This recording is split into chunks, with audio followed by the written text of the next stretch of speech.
मान्यवर आहेत ते बोलताना त्याच्यामध्ये डिस्टर्ब व्यत्यय येऊ नये असं आपलं वर्तन अपेक्षित मला आहे। तर ते फोनचं जरा पहा, मोबाईल यांच्याकडे असेल ते, आणि आपसमध्ये कुजबुज करू नका एवढी छोटीशी विनंती आहे। आज या ठिकाणी आम्ही भाग्यवंत गुणाचे पुजारी हा जो कार्यक्रम राबवत असतो, या कार्यक्रमाची दीप प्रज्वलन करून आता सुरुवात झाली आहे। खरं तर या कार्यक्रमाची जी सुरुवात असते ती हा कार्यक्रम शैक्षणिक असल्यामुळे काही त्याच्यात प्रोटोकॉल येतात आणि त्या पद्धतीने तो कार्यक्रम राबवावा लागतो। मी या कार्यक्रमाची सुरुवात करत असताना आपलं संपूर्ण महाराष्ट्राचं नव्हे तर जगताचं आराध्य दैवत छत्रपती शिवाजी महाराज, त्याचप्रमाणे छत्रपती संभाजी महाराज आणि या दोन्ही छत्रपतींना घडवणारे राष्ट्रमाता राजमाता जिजाऊ साहेब, त्याचप्रमाणे भारतीय घटनेचे शिल्पकार भारतीय रत्न डॉक्टर बाबासाहेब आंबेडकर, क्रांतीसूर्य ज्यांनी शिक्षणाची दालनं सर्वांना खुली केली ते महात्मा ज्योतिबा फुले, त्याचप्रमाणे महिलांसाठी शिक्षणाचा ज्यांनी कष्टा घाला त्या सावित्रीबाई फुले, आणि सर्व महामानवांना एक मानाचा मुजरा करून त्यांच्या चरणी नतमस्तक होऊन या सर्वांना सुबुद्धी देणारी विद्येची देवता सरस्वती माता याच्या चरणी नतमस्तक होऊन आजचा जो आपला हा कार्यक्रम सुनील शांताराम एज्युकेशन ट्रस्ट व संजय नकाशे मित्र परिवार आणि गुणवंत विद्यार्थी सत्कार समिती कासार्डे यांच्या माध्यमातून आज या आपल्या कासार्डे माध्यमिक विद्यालय आणि कासार्डे ज्युनियर कॉलेज यांचा जो गुणवंत विद्यार्थी आहे त्यांचा या ठिकाणी सत्कार समारंभ आणि उर्वरित आपण जी 12वी 10वी 11वी अशी जी मुलं आहेत यांना एक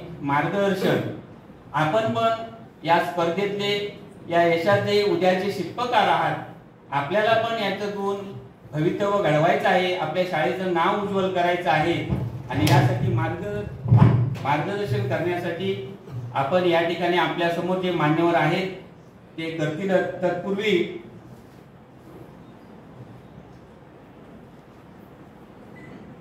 या मान्यवरांचा त्यांनी वेळेत वेळ काढून आणि संजय नकाशे मित्रमंडळ यांच्या विनंतीला मान देऊन या ठिकाणी उपस्थित राहिल्याबद्दल त्यांचं शब्दसुमनाने मी स्वागत केलंच आहे। तरी पण या कार्यक्रमाचे सर्वश्री आमचे मित्र सहकारी हितचिंतक संजयजी नकाशे यांना मी विनंती करतो की मान्यवरांचं त्यांनी शाल श्रीफळ आणि पुष्पगुच्छ देऊन स्वागत करायचं आहे। प्रथमतः संजयजी नकाशे यांना मी विनंती करतो की जिल्ह्यातील नामवंत वकील विलासजी परब साहेब आज जे प्रमुख पाहुणे आहेत त्यांचं या ठिकाणी शाल श्रीफळ पुष्पगुच्छ आणि भेटवस्तू देऊन आपण सर्वांनी एक शिस्तबद्ध असं टाळ्यांच्या गजरात सर्वांनी याच्यात सहभागी व्हायचं आहे।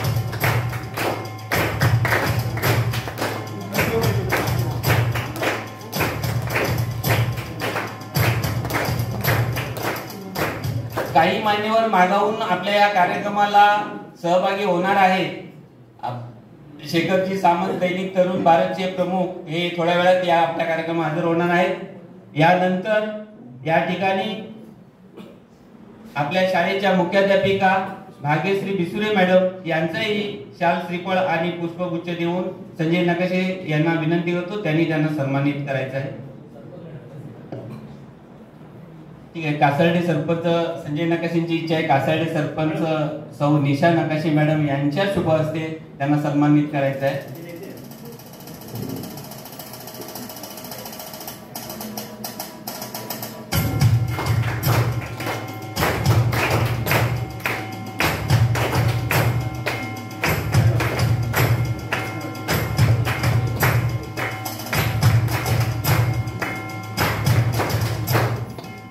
आपण मार्गदर्शनासाठी जास्त वेळ ठेवायचा आहे विद्यार्थ्यांसाठी। हा कार्यक्रम मी फास्ट जलद गतीने येतो। यानंतर कासार्डे विकास मंडळ संचलित कासार्डे व्यवस्थापन समितीचे स्थानिक समितीचे अध्यक्ष आमचे मित्र सहकारी संजयजी पाताडे पाटील यांचं या ठिकाणी शाल श्रीफळ आणि पुष्पगुच्छ देऊन संजय नकाशे मित्रमंडळ यांच्या वतीने या ठिकाणी त्यांना सन्मानित करण्यात आहे।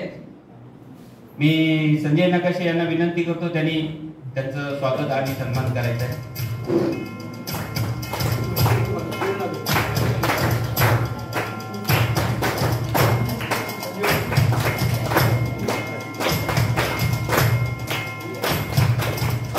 यानंतर या ठिकाणी आमचे मार्गदर्शक कासारड्यात नेहमीच जे स्तुत्य उपक्रम राबवतात आणि कासारडे गावचा विकास, तरुणांना क्रिकेट किंवा इतर सगळ्याच ज्याच्यामध्ये अगदी सरपंच ते जिल्हा परिषद तालुका सगळ्या याच्यावर चांगलं ज्यांचं परफॉर्मन्स आहे, ज्यांनी कार्यक्रम केले, जे आम्हाला मार्गदर्शन करतात, असे सगळ्यांचे आवडते सन्माननीय संजयजी देसाई माजी जिल्हा परिषद सदस्य यांचं या ठिकाणी शाल श्रीफळ आणि पुष्पगुच्छ देऊन संजय नकाशे यांना विनंती करतो त्यांना सन्मानित करायचे.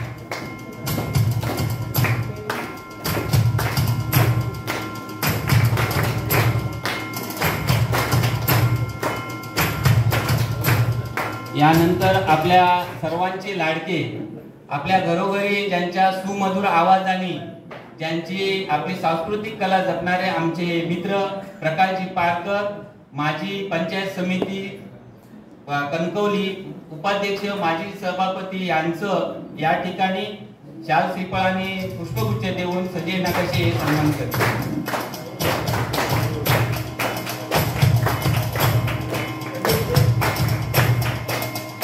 यानंतर कासारडे गावचे उद्योजक, माजी सरपंच आणि ज्यांनी आपल्याला जे महाराष्ट्रातलेच नव्हे तर भारताच्या कानाकोपऱ्यातून तामिळनाडू, पंजाब, दिल्ली, हरियाणा, कर्नाटक राज्यातून क्रिकेटपटू आणून आपल्याला जे चांगले खेळाचा आनंद या ठिकाणी घ्यायला भाग पडतात, असे सर्वांचे लाडके नेतृत्व आमचे तरुणांचे प्रेरणास्थान संतोषजी पारकर यांचा या ठिकाणी सन्मान करण्यात येत आहे.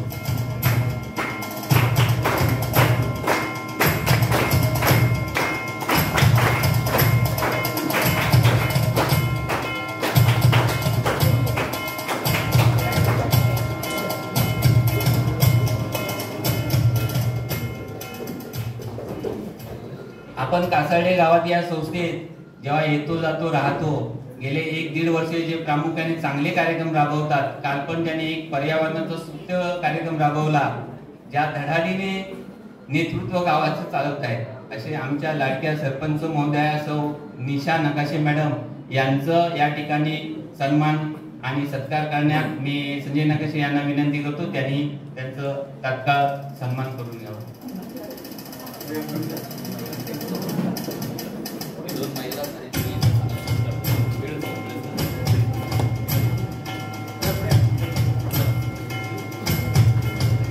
एक आपण महिला कोणीतरी, मला त्यांचं नाव माहिती आहे त्याच्यामुळे माझी अडचण झाली. देवस्कर मॅडम यांना विनंती करतो त्यांनी सरपंच महोदया, कासारडे गावचे सरपंच महोदया निशा नकाशे यांना सन्मानित करायचे.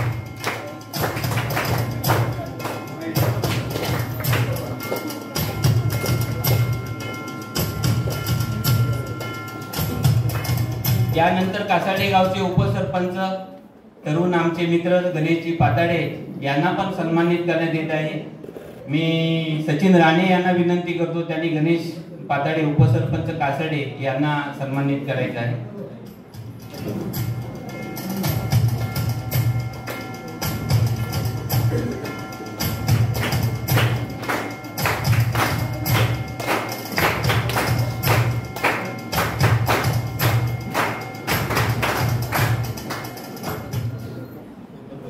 आमचे या ठिकाणी व्यासपीठावर उपस्थित तरुण वकील अनंत नकाशे यांना पण आम्ही सन्मानित करत आहोत. आम्ही कासारडे गावचे खरेदी विक्री संघाचे संचालक श्री श्रीपद भाई पाताळे यांना विनंती करतो त्यांनी या ठिकाणी येऊन ॲडव्होकेट मिलिंद नकाशे यांना, अनंत नकाशे यांना सन्मानित करायचं आहे.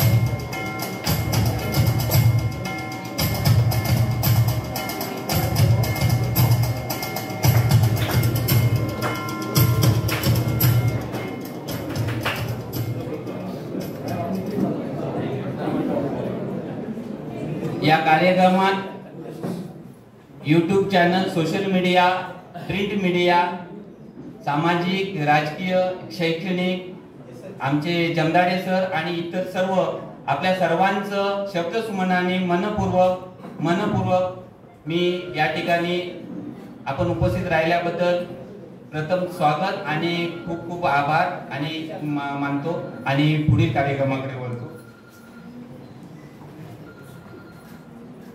खरं तर शैक्षणिक कार्यक्रम आणि गुणवंत विद्यार्थ्यांचा सत्कार कार्यक्रम हे राबवणं ही एक फार मोठी कौतुकास्पद बाब आहे. कासार्डे हायस्कूल आणि ज्युनियर कॉलेज यांचा रिझल्ट परफॉर्मन्स हा नेहमी चांगला असतो. 2015 साली या हायस्कूलचा रिझल्ट प्रथमच 100% लागल्यामुळे प्रथमतः पहिला रिझल्ट थोडा कमी असायचा 98%, 99%. 2015 साली 100% जेव्हा या शाळेचा निकाल जो 10वीचा लागला त्यावेळेला आम्ही काही तरुण संजय नकाशे, सचिन राणे आणि इतर मित्रमंडळी अशी चर्चा करत असताना आमच्या डोक्यात अशी कल्पना आली की या गुणवंत विद्यार्थ्यांना शाबासकी दिली पाहिजे, यांच्या पाठीवर कौतुकाची थाप दिली पाहिजे, यांना प्रेरणा मिळाली पाहिजे. मग यातून काय करता येईल, तर आम्ही असं ठरवलं की हा गुणवंत विद्यार्थ्यांचं एक गुणगौरव करावा. आणि मग तो कुठे करता येईल.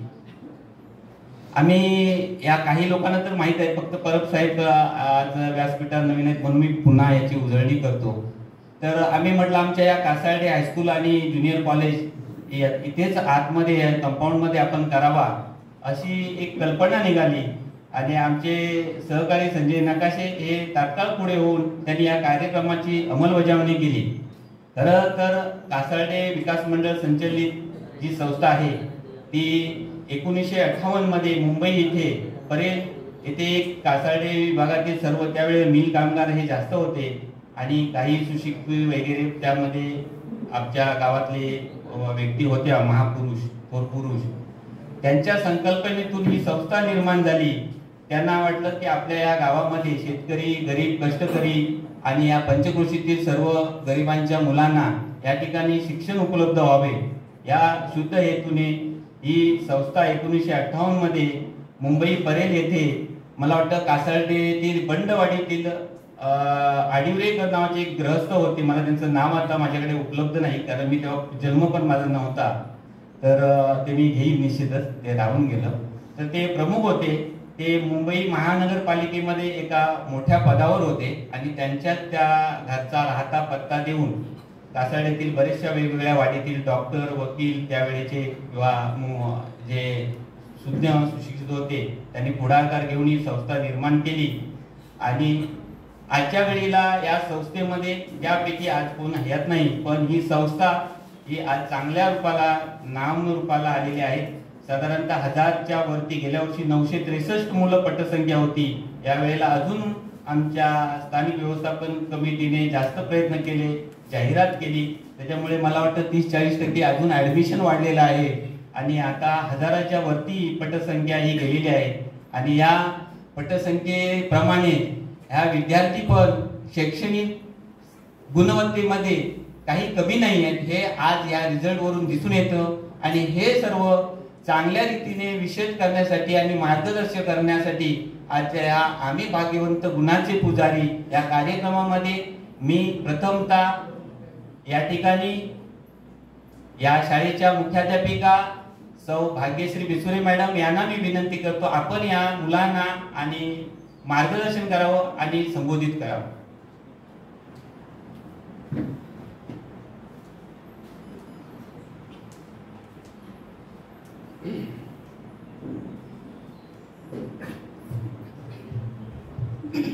नमस्कार. वेळेचा विचार करता नामोल्लेख सर्वांचा कळते, पण व्यासपीठावरती उपस्थित असलेले सर्व मान्यवर, गुणवंत विद्यार्थ्यांचे पुरस्कार स्वीकारण्यासाठी आलेले पालक आणि तुम्ही समोर बसलेले माझे विद्यार्थी, बघा, आम्ही भाग्यवंत गुणांचे पुजारी. गुणांचं पूजन होतं हे लक्षात ठेवा. त्यामुळे उत्तम गुण मिळवणं, उत्तम गुण प्राप्त करणं हे आजूबाजूची जी स्पर्धा आहे त्या स्पर्धेच्या युगासाठी अत्यंत आवश्यक आहे, कारण तर पुढे जाऊन तुम्हाला तुमचं करिअर, तुमचं भवितव्य उज्ज्वल आणि स्थिर करता येणार आहे. त्यामुळे अभ्यासाची सवय लावून घ्या. रोज नियमाने अभ्यास करा. अभ्यासाने सर्व गोष्टी साध्य होतात. आणि अभ्यास करत असताना सकारात्मकता ठेवा.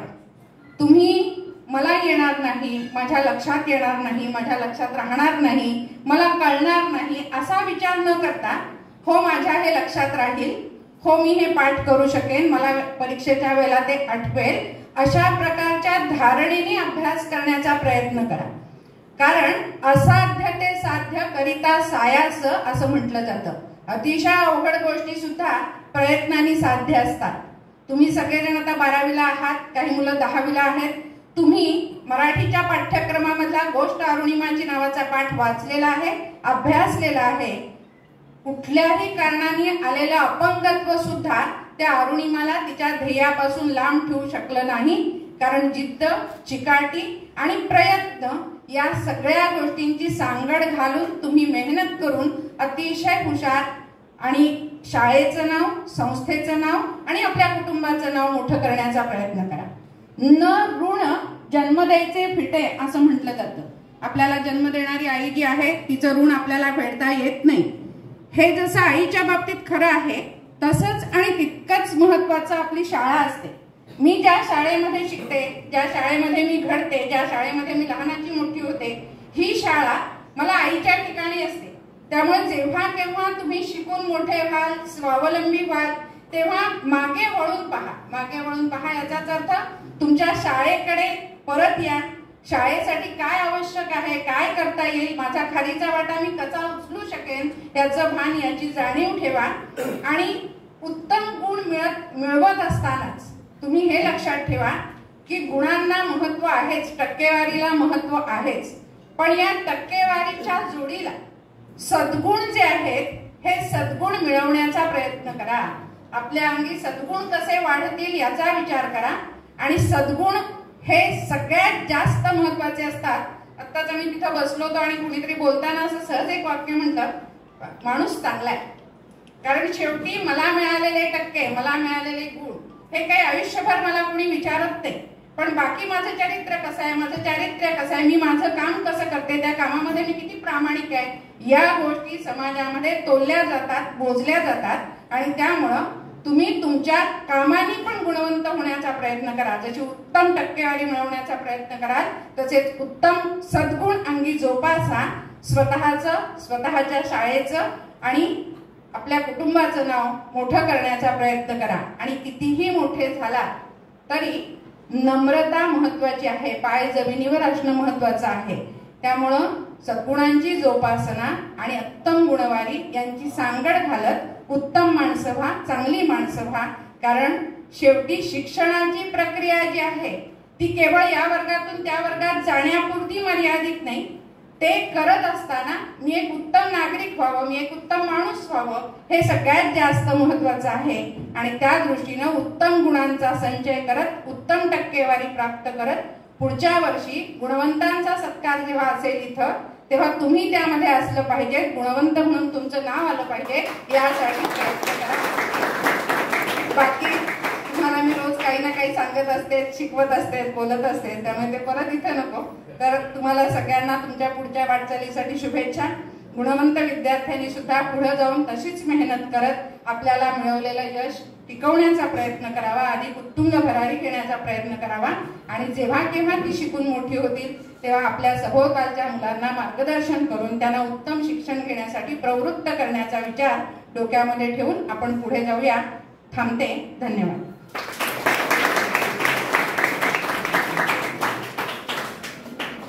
धन्यवाद बिसुरे मॅडम. खरं तर तुम्हाला सांगतो की मॅडम जरी बरेच वर्ष शिकवत असल्या या शाळेमध्ये, तरी मुख्याध्यापिका म्हणून मॅडमने आता जूनमध्येच, या मागच्या महिन्यातच त्यांनी हा चार्ज घेतलेला आहे, जबाबदारी घेतली आहे. मॅडम खरं तर तुम्हाला आमच्या संजय मित्रमंडळ नकाशे आणि गुणवंत सत्कार समितीच्या वतीने खूप खूप शुभेच्छा. जेव्हा तुम्हाला इथे काही गरज लागेल किंवा काही अडचण निर्माण झाल्या तर जरूर तुम्ही आम्हाला हाक द्या. आम्ही निश्चित तुमच्या पाठीशी सहकार्य करायला तयार आहोत. यानंतर आपल्या पंचकृषीतील जे आपल्या सर्वांचं सध्या लाडकं जे आहे सगळ्यात गोष्ट ती म्हणजे मोबाईल.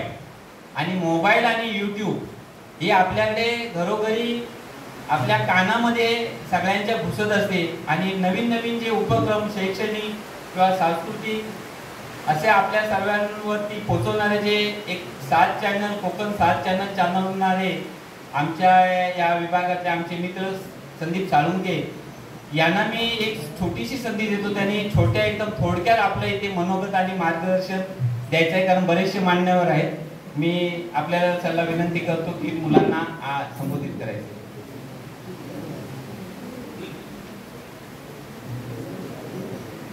उपस्थित मान्यवर विद्यार्थी आणि पालक वर्ग, मी काही साहेबांना बोललो मला थोडा वेळ बोलायचं आहे विद्यार्थ्यांशी, कारण इथे मार्गदर्शन सुद्धा होते. म्हणजे हे मार्गदर्शन कुठचं आहे तर तुम्ही आता 10वी किंवा 12वी केल्यानंतर किंवा 15वी केल्यानंतर नंतर काय हा प्रश्न आहे. आणि म्हणजे थोडक्यात सांगतो की आपले जे वडील म्हणजे माझे जे वडील आहेत त्यांच्या जमान्यात 10% लोक सुशिक्षित होती. आताच्या जमान्यात 100% लोक सुशिक्षित आहेत.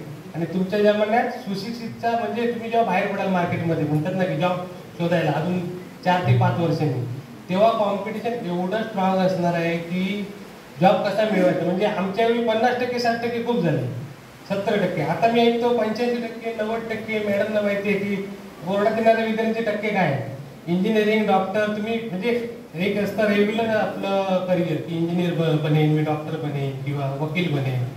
पण आता पुढचा जमाना आहे. म्हणजे एक जमाना होता जो पूर्वी नॉर्मल नोकरी मिळायची, कुठे गेला तुम्ही आपल्या गेल्यानंतर नोकरी मिळायची. पण आता नोकरीपेक्षा कॉन्ट्रॅक्ट सिस्टम आली. म्हणजे काम करा, पैसे घ्या आणि तुमचं जे म्हणजे थोडा वेळ 6 महिने वर्ष 2 वर्ष तुम्हाला थोड्या वेळासाठी काम दिलं जातं.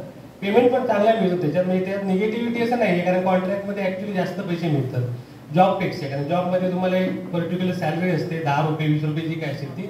पण जॉब तुम्ही जर कॉन्ट्रॅक्टमध्ये गेलात तर तुम्हाला तेच पट्टीमध्ये पैसे मिळतात. पण याचा दुसरा एक निगेटिव्ह इम्पॅक्ट आहे की आपण प्लॅनिंग करू शकत नाही, लॉंग टर्म प्लॅनिंग करू शकत नाही. की मी आता 58 वर्ष जॉब ही कॉन्सेप्ट गेलीच आहे. आता हीच एक मला वाटतं पिढी आहे जी 58 वर्ष जॉब करणार आहे. आपल्या पिढीमध्ये 58 वर्ष जॉब करणारे लोक जवळपास नसणार आहे. म्हणजे कारण मी म्हणजे म्हणतात की आता जमाना सोशल मीडिया AI हे तुम्ही ऐकताय, तर मी आज स्पेशली AI साठी उभा आहे. कारण तुम्हाला रेग्युलर शिक्षणाबरोबर ना AI कडे जरा लक्ष द्या. कारण AI हा शब्द जरी 2 अक्षर असली तरी पुढची 10 ते 15 वर्ष AIचा जमाना आहे. आणि AI म्हणजे काय तर आता तुम्हाला बऱ्यापैकी माहिती आहे, कारण YouTube बघता किंवा सोशल मीडिया बघता, तरी पण मी पुन्हा सांगतो की 10 वर्षापूर्वी गुगल मॅपवरती आपण कुठेही जायचं, मला इथून कणकवलीला जायचं आणि मला माहिती नाही तर मी गुगल मॅपवरती कणकवली टाईप करायचो. मग मला सांगायचं की नांदगाव आलं, बेळणे आलं, कणकवली आलं. म्हणजे ही जी बाई बोलते ना ती AI होती, म्हणजे आहे अजून. पण लोकांना तेव्हा AI समजत नव्हतं. पण आता लोकांना AI कळायला लागलं. कारण तुम्ही आता बघता वेगवेगळे फोटो येतात, वेगवेगळे व्हिडिओ येतात. तर हे जे व्हिडिओ आहेत ना हे उगाच लोक टाकत नाही, त्याच्यामध्ये त्यांना काही अर्निंग असते, म्हणजे काही पैसे मिळत असतात. आणि तुम्हाला उद्या जर करिअर करायचं असेल तर तुम्हाला अभ्यासामध्ये पण भविष्यात मला वाटतं AI येईल कदाचित येईल. कारण सोशल मीडिया हा फक्त फेसबुक युट्यूब नाही आहे, तर खूप साऱ्या साईट आहेत आणि त्याच्यातनं तुम्ही तुमचं प्रोडक्ट विकू शकता. म्हणजे तुम्ही गावाला जर काजू फॅक्टरी आहे, कोणाचं काय आंब्याचे रिलेटेड करतो ते पण तुम्ही लोकांपर्यंत पोहोचू शकता आणि एक वेगळा व्यवसाय निर्माण करू शकता. म्हणजे एक नोकरी मेंटॅलिटी बरोबरच व्यवसाय मेंटॅलिटी पण ठेवा. कारण आता नोकरी भविष्यात कुठचंही सरकार आलं तरी सगळ्या लोकांना नोकरी देऊ शकत नाही. कारण मी सांगितलं असं पहिल्या जमान्यामध्ये 10% लोक सुशिक्षित होती म्हणून त्यांना बऱ्यापैकी लोकांना नोकरी मिळायची. आणि एक जमाना असा होता की लोकांना घेऊन जायचे पकडून नोकर मिळत नव्हते. आता एक जर जागा निघाली तर 100 काय हजारो अर्ज येतात एका जागेसाठी. म्हणजे तुम्ही आता जेव्हा बाहेर पडणार मार्केटमध्ये ना तेव्हा तुम्हाला इतर गोष्टी पण पाहिजेत. म्हणजे बेसिक शिक्षण जे आलं म्हणजे 10वी 12वी 15वी जे काय तुम्ही कराल ते, त्याशिवाय आतापासून म्हणजे जी लोक आता 10वीत आहेत ना त्यांना पुढची 5 वर्ष आहेत 15वी होईपर्यंत. 5 वर्षात तुम्ही जर ह्या गोष्टी शिकलात, सोशल मीडिया AI, तुमच्याकडे एक वेगळी संधी तयार होईल. अजून एक म्हणजे शिक्षणाबरोबर म्हणजे रेग्युलर एज्युकेशन आहे, पण रेग्युलर एज्युकेशन बरोबर एक अजून एक संधी असेल की त्याच्यात जर तुम्ही समजा 5 ते 6 वर्ष तुम्ही अजून काहीतरी करू शकलात, तुमचा प्रोडक्ट विकलात किंवा काही असून तुम्ही जे काय करतात तर तुमच्याकडे अजून एक पॅरलल संधी तयार होईल. तर माझा असं आहे की आता जेवढी लोक मला ऐकतात त्यांच्यापैकी जास्तीत जास्त लोकांनी सिरियसली घ्या, कारण ह्याच्या पुढे जॉब हा कॉन्सेप्ट नसणार आहे. म्हणजे आता नाहीच आहे, आता जॉबच कॉन्ट्रॅक्ट सिस्टम चाललं आहे. आणि तुम्ही याच्या पुढे जर विचार करत असाल की मी डॉक्टर बनेन, इंजिनियर बनेन, तर तेवढं टफ कॉम्पिटिशन असणार. कारण आता 100% एज्युकेशन झालेलं आहे, 100% लोक हुशार आहेत आणि टक्केवारीचं स्तर पण वाढत आहे. 90%ला पण म्हणजे ऍडमिशन मिळत नाही या ठिकाणी, 90%ला क्लोज होतं ऍडमिशन. म्हणजे आपली म्हणतात ना की आपण मार्केटमध्ये आहोत. जर तुमच्या एकट्यासाठी कोणासाठी जॉब नाही, पूर्ण महाराष्ट्रातलं ओपनिंग असतं किंवा देशभरातलं ओपनिंग असतं, मग तुम्ही कुठे आहात? हा जर तुम्ही विचार केला तर तुम्हाला अजून काही गोष्टी करण्याचे गरजेचे आहेत, ज्याच्यामध्ये AI आहे. तर थोडक्यात मी सांगतो, AI हे 2 शब्द याच्यानंतर तुम्हाला जसा वेळ मिळेल तसा अभ्यास करा आणि त्याच्यात तुम्हाला काय काय करता येईल त्याचं म्हणजे ते बघा. कारण ती एक पुढची 10 वर्षी AI ची असणार. एवढं सांगून मी माझं भाषण संपवतो आणि AI ला सिरियसली घ्या. बस, धन्यवाद. धन्यवाद संदीप जी. खरोखर आपण या ठिकाणी चांगलं मोलाचं असं मार्गदर्शन जे केलं. तुमचा आवाज या विद्यार्थ्यांपर्यंत पोहोचला नाही. खरं तर आम्ही हे विद्यार्थी आणि विद्यार्थिनी बसलेले आहेत, यांच्या बुद्धीवरती, यांच्या मेंदूमध्ये यांना चालना मिळावी म्हणून आमचा हा उपक्रम असतो. कंटाळवाणं करू नका. जे मान्यवर तुम्हाला जे मार्गदर्शन करतात ते तुम्ही गांभीर्याने घ्या. सचिन तेंडुलकरला ओळखत नाही असं कोण आहे का? तुमच्या हात वर करा बघूया. सचिन तेंडुलकर. सचिन तेंडुलकर हे तुम्ही नाव ऐकलंय, सगळं ओळखता. मला वाटतं फोटो असतील घरी, त्याचा आदर्श बाळगून तुम्ही बॅटिंग करता. तुम्हाला मी थोडक्यात सांगून आमचे पुढचे वक्ते त्यांना मी या ठिकाणी आमंत्रित करतो. मी सचिन तेंडुलकरांबद्दल सांगतो की आमच्या मॅडमनी सांगितलं तुमचे मार्ग आणि अभ्यास, त्याप्रमाणे संदीप साळुंखे यांनी पण मार्केटमध्ये आता जेव्हा देशामध्ये जॉब कसे मिळतील, करिअर कसं घडेल याच्यावर सांगितलं. तुम्ही 12वीत आहात, तुम्हाला पण दिवसाचे 24 तासच मिळतात. जो टॉपर येतो, पहिला येतो, त्याला काही 36 तास नाही, त्याला पण दिवसाचे 24 तासच असतं. त्याला पण तुमच्या एवढाच मेंदू असतो, त्याला पण बुद्धी तेवढीच असते. फक्त तो सातत्याने ठाम राहून आपला तो अभ्यास करत असतो. आपण पण सगळ्यांनी केलं तर येते कोणी कमी नाही. सचिन तेंडुलकर ही इयत्ता 4थीत होते तेव्हा त्यांना समजलं की आपल्याला बॅटिंग चांगली करता येते. सचिन तेंडुलकरनी 4थी पासून जेव्हा बॅटिंग करायला सुरुवात केली तेव्हा ते भारतीय टीम नव्हे तर जागतिक लेवलला आता क्रिकेटचे गुरु त्यांना देव मानतात. इरफान पठाणला 9वीत समजलं की मला बाबा चांगली बॉलिंग टाकता येते. इरफान पठाणनी सुरुवात उशिरा केली म्हणून ते फक्त आपल्या भारताच्या टीम पर्यंतच गेले. पण जेवढं जास्ती लवकर समजतं आणि जास्त ज्यासाठी प्रयत्न करतो तेवढं आपल्याला यश जास्त असतं. पण सचिन तेंडुलकर आज त्यांना आपण सर म्हणतो, सगळीकडे त्यांना गुरु म्हणतो, देवाचा दर्जा देतात. सचिन तेंडुलकर हे 12वी मध्ये इंग्लिश मध्ये नापास झालेले आहेत तुमच्या माहितीसाठी. पण सचिन तेंडुलकरांचा त्यांच्या जीवनावरती ह्या वर्षी आहे का मला माहित नाही, पण मागच्या वर्षापर्यंत ही इयत्ता 12वीच्या इंग्लिशच्या पुस्तकात सचिन तेंडुलकरांच्या जीवनावरती एक धडा होता. एवढं यशाचं मार्ग आदर्श गिरवण्यासाठी हे उदाहरण बस झालं आहे. तुम्ही कोणी कमी नाही आहे, तुम्ही पण असं ठाम राहा, सातत्याने एकच ध्येय ठेवा ज्याच्यातून तुम्हाला चांगलं यश मिळेल. विद्यार्थी मित्र हो, हे सगळं तुमच्यासाठी आहे, तेव्हा खाली मान घालून हसू नका. जर मी चुकीचं सांगत असेल तर घरी जाऊन तुम्ही घेऊन या. मी कायम इथे असतो की सचिन तेंडुलकरांचं तुम्ही यशाचा मार्ग तुम्ही पण अनुकरण करा आणि मोठे व्हा. मॅडमनी सांगितलं मोठं झाल्यानंतर परत तुम्हाला या शाळेत आमच्याकडे पुन्हा यायचं या ठिकाणी. यानंतर मी हे तुम्हाला जो थांबवून मुद्दा मी आमचे पुढचे वक्ते आहेत कणकवली तालुका पंचायतचे माजी उपसभापती आणि भजन सम्राट प्रकाशजी पारकर बुवा यांना मी विनंती करतो, त्यांनी या ठिकाणी आपलं मनोगत व्यक्त करायचं आणि मुलांना मार्गदर्शन करायचं आहे.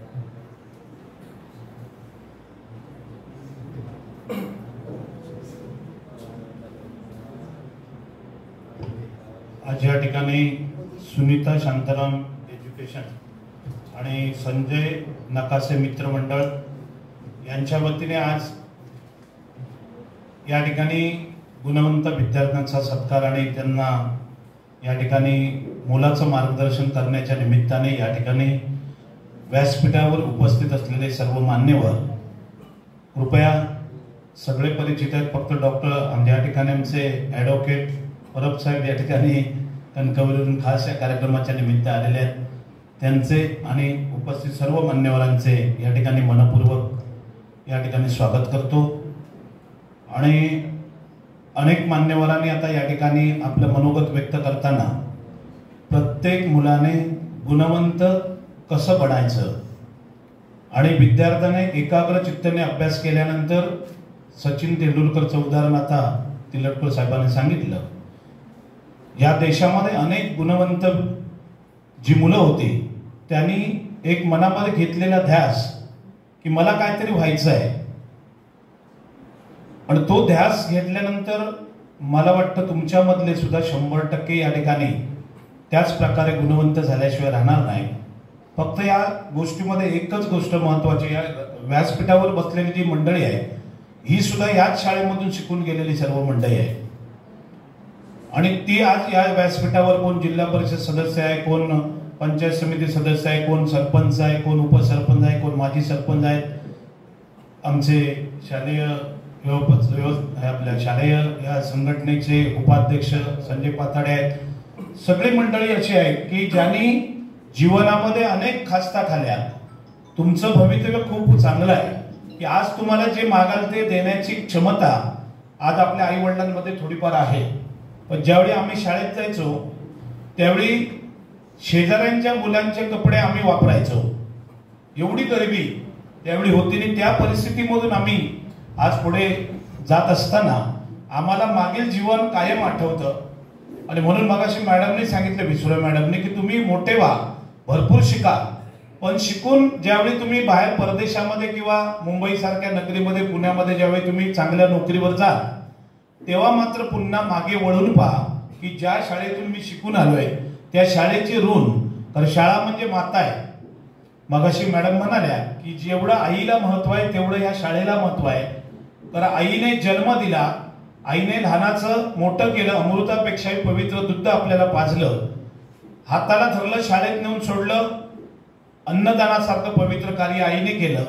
ज्या ज्या गोष्टी आहेत त्या 99% आईने केलेल्या आहेत, पण एक गोष्ट त्याच्यातली जी विद्यादान आहे ते आपल्या या शाळेने आपल्याला दिलेलं आहे। म्हणजे आईचं महत्व या शाळेचं आहे आणि म्हणून प्रत्येकाने फक्त एवढंच लक्षात ठेवा की आपण मोठे शिकून झाल्यानंतर पुन्हा आपण ह्या शाळेची, ह्या गावाची जाणीव, मग तो फणसगावचा विद्यार्थी असू दे, खारेपटणचा असू दे, पण आम्ही कासर्डे माध्यमिक विद्यालयातून शिकून गेलोय, एवढं जरी लक्षात ठेवलं आणि परत शाळेकडे लक्ष ठेवला तर आज खरोखरच ही शाळा अतिशय उज्ज्वल पद्धतीने कार्य करत आहे। 100%, 99%, 98%चा रिझल्ट आज कायमस्वरूपी घेणारी शाळा आहे। या शाळेकडे आपण लक्ष द्यावा, नाहीतर एक गोष्ट आहे की कर्ता कर्विता भगवंत आहे, आपण निमित्ताला कारण आहोत आणि परमेश्वराने एखादी गोष्ट ठरवली करायची तर मात्र त्याला दुसरा कोणही त्या ठिकाणी रोखू शकत नाही। याचं उदाहरण म्हणजे कोरोना आहे। कोरोनाच्या काळामध्ये आपण सगळ्यांनी अनुभवलेल्या गोष्टी आहेत की आपण मोठे झालो, विसरलो, मुंबईला गेलो, पुण्याला गेलो, बाहेर गेलो आणि शाळांना विसरलो आणि म्हणून कदाचित की काय 14 दिवसाचं क्वारंटाईन त्या शाळेमध्ये झालं आणि शाळेने दिलेला तो जवळजवळ शाप असावा असं मला त्या ठिकाणी वाटतं आणि म्हणून आपण 14 दिवस पहिले शाळेत आलो, शाळेची परिस्थिती काय झाली आहे ती पाहायला त्या ठिकाणी आलो, त्याच्यानंतर 15व्या दिवशी आपण आपल्या घरात गेलेलो आहे। याचं कारण आपण जर विचार केला तर ही शाळा ही आपली माता आहे, कारण माती आणि माता याच्या फक्त फरक एवढाच आहे का वेलांटीचा फरक आहे। जन्म देते ती माता आणि जिच्यामध्ये रस्त होतो ती माती, एका वेलांटीचा फरक आहे, पण ती वेलांटी म्हणजे आपलं जीवन आहे। तर ते जीवन आपण कसं जगलं पाहिजे हे प्रत्येकाला कळलं पाहिजे, कारण माणसाने माणसाला नमस्कार करणं म्हणजेच परमेश्वराला तो नमस्कार आहे। कारण दुसऱ्याचं हृदय दुखवण्यापेक्षा दुसऱ्याला जर नमस्कार केला तर 100% तो नमस्कार परमेश्वरापर्यंत पोहोचतो, कारण service to man is service to God. मानव सेवा हीच खरी ईश्वर सेवा आहे आणि म्हणून प्रत्येकाने प्रत्येक थोरा मोठ्यांच्या पाया पडा। सकाळी उठल्यानंतर आंघोळ झाली की आपल्या घरातले आपले आई वडील असतील, आजी आजोबा असतील, त्यांना नमस्कार करा आणि शाळेत या। 100% तुमच्या विचारामध्ये परिवर्तन होईल, तुमच्या वागणुकीमध्ये परिवर्तन होईल, कारण त्यांचे आशीर्वाद तुमच्या जीवनाला खूप लखलखाट करतील, तुमच्या जीवनात भरपूर प्रेरणा देतील आणि म्हणून आपण थोरा मोठ्यांचे आशीर्वाद घ्यायला शिका आणि जीवनातला जो अभ्यास जो आहे तो अभ्यास हा पुस्तकाच्या पानातून जरी आपण शिकत असलो तरी माझ्या माहितीप्रमाणे तो पुस्तकाच्या पानापेक्षाही शिक्षकांच्या जीवनातून शिकणं हे खूप काळाची गरज आहे. कारण शिक्षक का घडले ते आपल्याला शिकवतात. का घडले तर त्यांनी त्या पद्धतीचा अभ्यास केला, एकाग्र चित्तेने अभ्यास केला, म्हणून ते आपले शिक्षक बनले. मग आपल्याला सुद्धा कोणतरी बनायचं आहे हे ध्येय मनामध्ये घ्या. आणि तुम्ही सर्वांनी एकाग्र चित्ताने हे सगळं ऐकताय, मनापासून तुम्हाला धन्यवाद देतो. भविष्यासाठी तुमच्या वाटचालीसाठी मनापासून शुभेच्छा व्यक्त करतो आणि इथेच थांबतो. धन्यवाद. जय हिंद, जय महाराष्ट्र.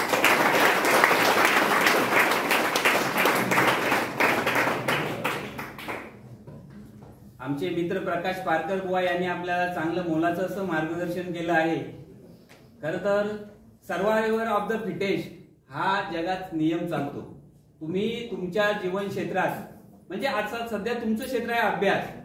अभ्यासामध्ये तुम्हाला फिटेस्ट म्हणजे काय, तुम्हाला आपण स्पर्धेमध्ये आहोत. कारण ज्यांची गाडी गॅरेजला लागली ते कधीच शर्यतीत येत नाही. ज्यांची बोटीला सुरक्षित जागा कुठली तर बंदर असतं, पण बंदरात बोट उभी ठेवून त्याचं कधी कार्यभाग भागत नाही. बोट ही समुद्रातच ढकलावी लागते, लाटांचा मारा सहन करावा लागतो, वारं झेलावा लागतो आणि पलीकडचा किनारा गाठावा लागतो, तेव्हाच ते सर्वोत्तम होतात. आपण तसंच आपल्याला ह्या जीवनामध्ये अभ्यास आणि या स्पर्धा परीक्षा यांच्याशी खेळून यांना वादळ वारे हे जे प्रसंग आहे जसे सांगितले मोठीला, तसे आपल्या जीवनात अभ्यासाच्या परीक्षा आहेत, यांना सर्वांना झेलून आपण जेव्हा सर्वोत्तम व्हाल तेव्हाच आपलं गुणवंत व्हाल आणि त्यांच्यासाठीच आपलं कौतुक करा. या सगळ्यावरती मी मार्गदर्शन करण्यासाठी याच्या पुढचे वक्ते आहेत जे आमचे कासार्डे गावचे माजी सरपंच पासून जिल्हा परिषदचे माजी जिल्हा परिषद सदस्य अशी सर्व चढत्या क्रमाने पदं भोगली ते आमचे मित्र मार्गदर्शक. तुम्हाला एक किस्सा सांगतो. मला बोलायला पण येत नव्हतं. मी तुमच्या कार्यक्रमात गेलो तर खाली मान न जायचं, पण कासार्डे गावचे उद्योजक संतोष पारकर आणि संजय देसाई, त्याचप्रमाणे सचिन राणे आणि संजय नकाशे यांनी मला बोलायला शिकवलं गावात. त्यांनी मला प्रेरणा दिली आणि कार्यक्रमात नेहमी मला पुढे ढकललं. आमचे संतोष पारकर हे आहेत ना, हे स्वतः बोलत नाही, ते कृतीतून घडवतात. ते कुठलीही गोष्ट तुम्ही कुठल्याही आता ज्या मोठमोठ्या मैदानात क्रिकेटची जेव्हा येतात मुलं, विशेष करून मी मुलांबद्दल सांगतो, विद्यार्थ्यांबद्दल, तुम्ही कुठल्या ना कुठल्या टीम मधनं क्रिकेट खेळता, लाईट गेली म्हणून मी जरा जास्त वेळ घेतो कारण दुसऱ्या वक्त्यांचा आवाज पोहोचणार नाही तुमच्यापर्यंत, तर ते सामने भरवतात. 2016-17 पासून त्यांनी ड्रोन शूटिंग मधून जेव्हा सामने भरवून तुमच्यासारख्या तरुणांना चालना दिली. क्रिकेट आज कासार्डे गावात क्रिकेटची पंढरी म्हटली जाते. ते कधी बोलत नाही पण ते असं मोटिवेशन देतात. आमचे देसाई पण हे कमी बोलतात, पण आज मी त्यांना आता विनंती करतो की त्यांनी आता लाईट गेले तरी त्यांच्या मधुर आवाजात तुम्हाला मार्गदर्शन करावं.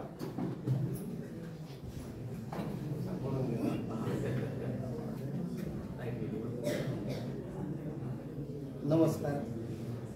सुनीता शांताराम एज्युकेशन ट्रस्ट आणि संजय नकाशे मित्र परिवार आणि गुणवंत विद्यार्थी सत्कार समिती आयोजित हा जो कार्यक्रम आयोजित केला आहे, आम्ही भाग्यवंत कुणाचे पुजारी असं शीर्षक ठेवले. खरोखर अतिशय मी त्यांचे आभार मानेन की जे गुणवंत विद्यार्थी आहेत ज्यांनी आपले गुण दाखवले, त्यांचा जो आता सत्कार होणार आहे खरोखर एक आदर्श असा हा सत्कार असेल.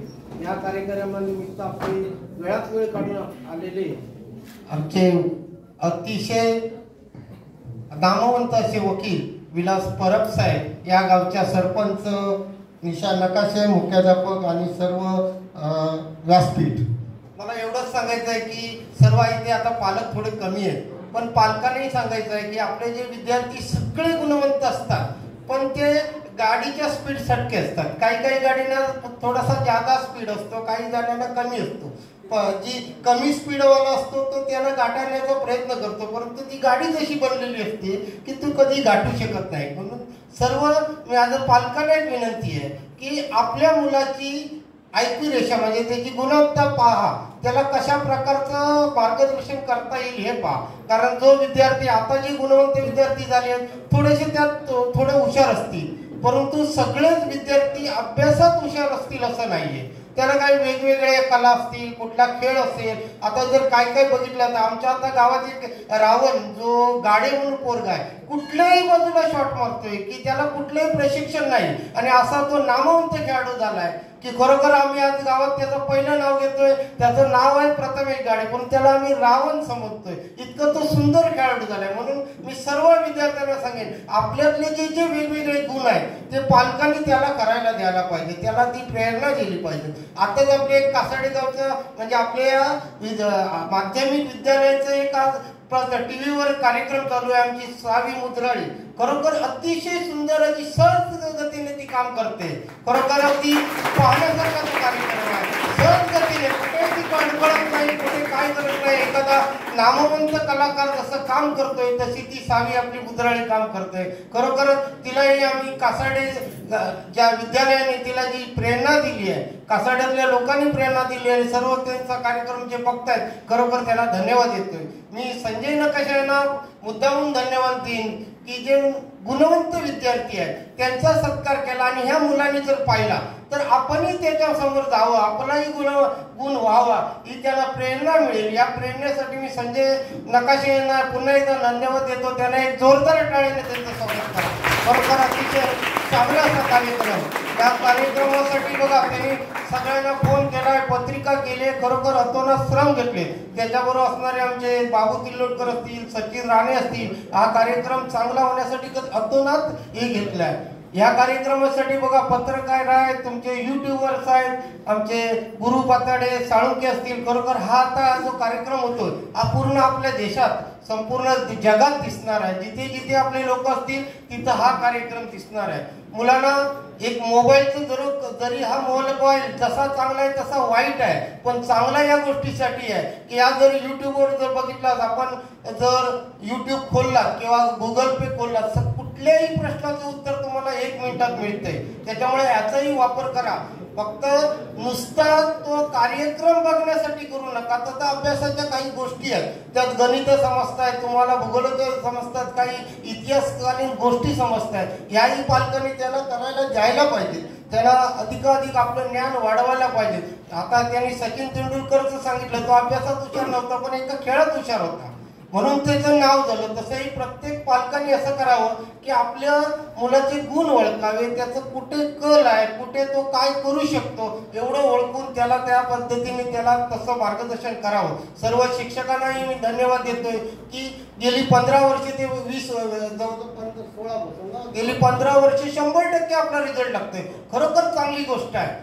त्याबरोबर शिक्षकांना मी असं सांगेन की आपले जे गुणवंत अतिशय सुंदर असे गुणवंत विद्यार्थी आहेत त्यांना आणखी टक्केवारी कशी वाढावी की जेणेकरून आपल्या गावातील डॉक्टर कसे बनतील, आपले वकील कसे बनतील, चांगल्या चांगल्या पदावर कसे जातील यासाठी प्रयत्न करावेत. खरोखर चांगले चांगले नामवंत विद्यार्थी इथून घडून गेले, चांगले वकील झाले, डॉक्टर झाले, सगळ्या प्रकारचे झाले. आणखी त्यात प्रयत्न करावा असं मी आमच्या मॅडम आता नुकत्याच जून महिन्यात ज्यांनी चार्ज घेतलाय त्यांनाही धन्यवाद देतो. आणि खरोखर चांगलं काम केलंय. गेली कित्येक वर्ष आम्ही त्यांना पाहतोय, खरोखर चांगलं काम करतायत, त्यांनाही धन्यवाद देतो. त्यांनी याच्या पुढची जी धुरा आहे, मला वाटतं 2-1 वर्ष असतील त्यांच्या हातात, परंतु त्यांनी चांगल्या प्रकारचं काम करावं. आम्ही हे जे माजी विद्यार्थी आहोत, सामाजिक कार्यकर्ते आहोत, थोडेसे राजकीय कार्यकर्ते आहोत, आमचा जिथे जिथे वापर करण्यात येईल, आम्हाला कुठे आमची गरज लागेल तिथे आम्हाला बोलवा.